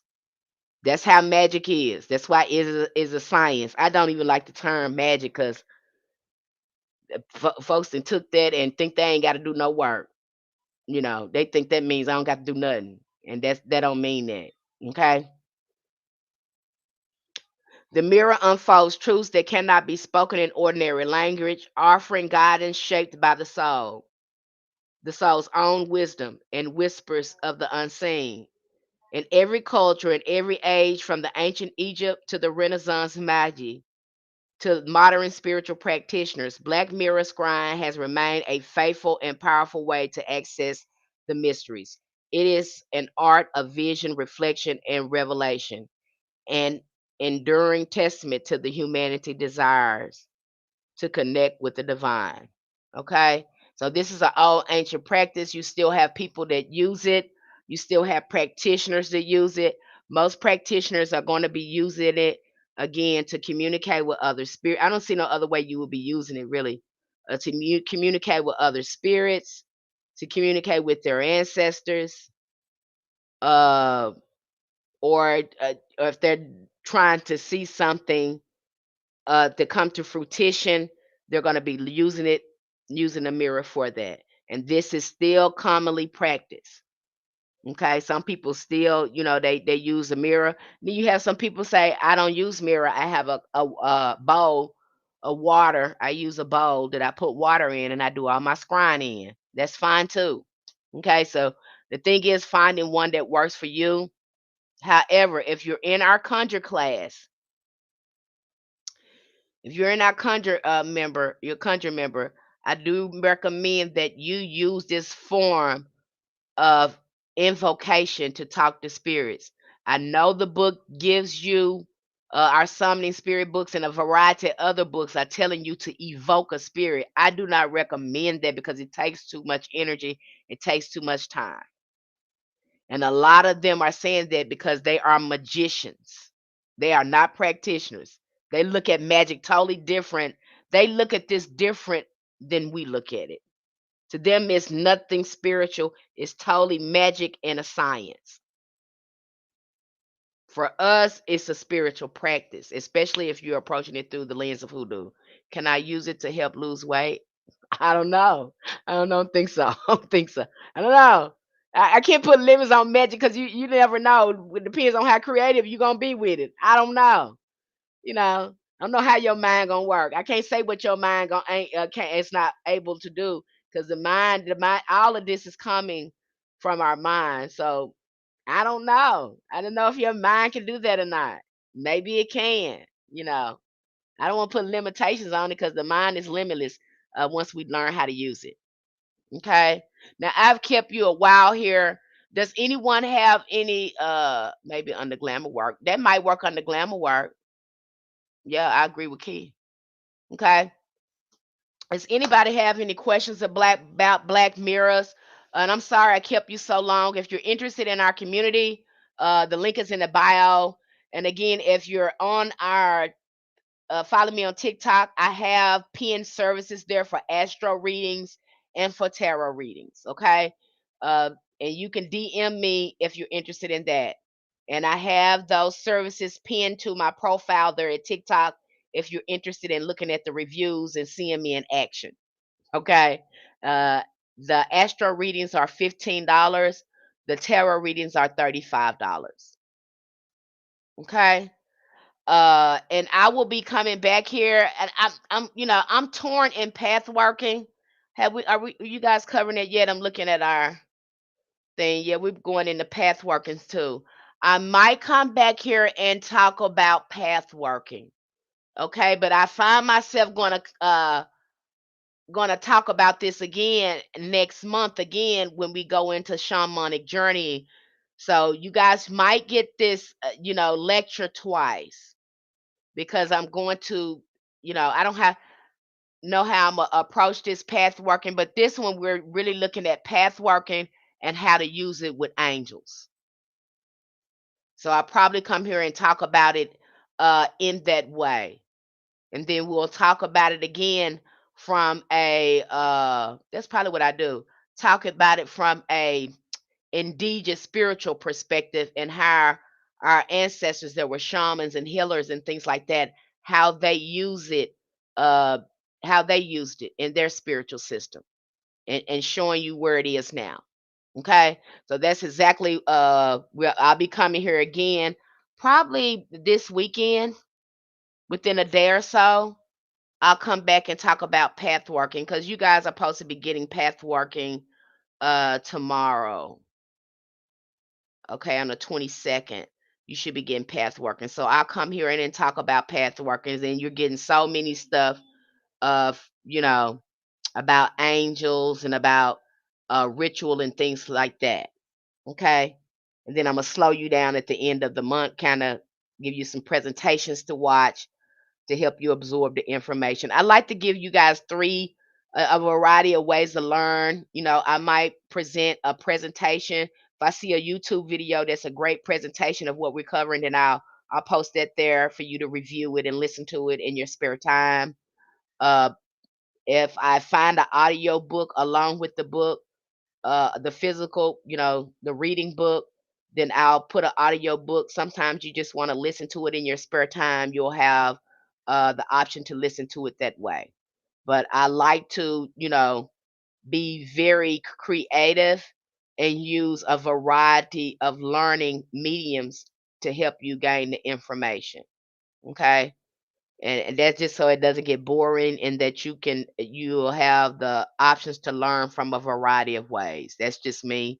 Like I said, everybody don't learn the same way. So I like laying those out. I feel like it gives you more options and helps you absorb the information better. That's just me. Okay, you guys. I love you guys, and I thank you so much for being here today. And again,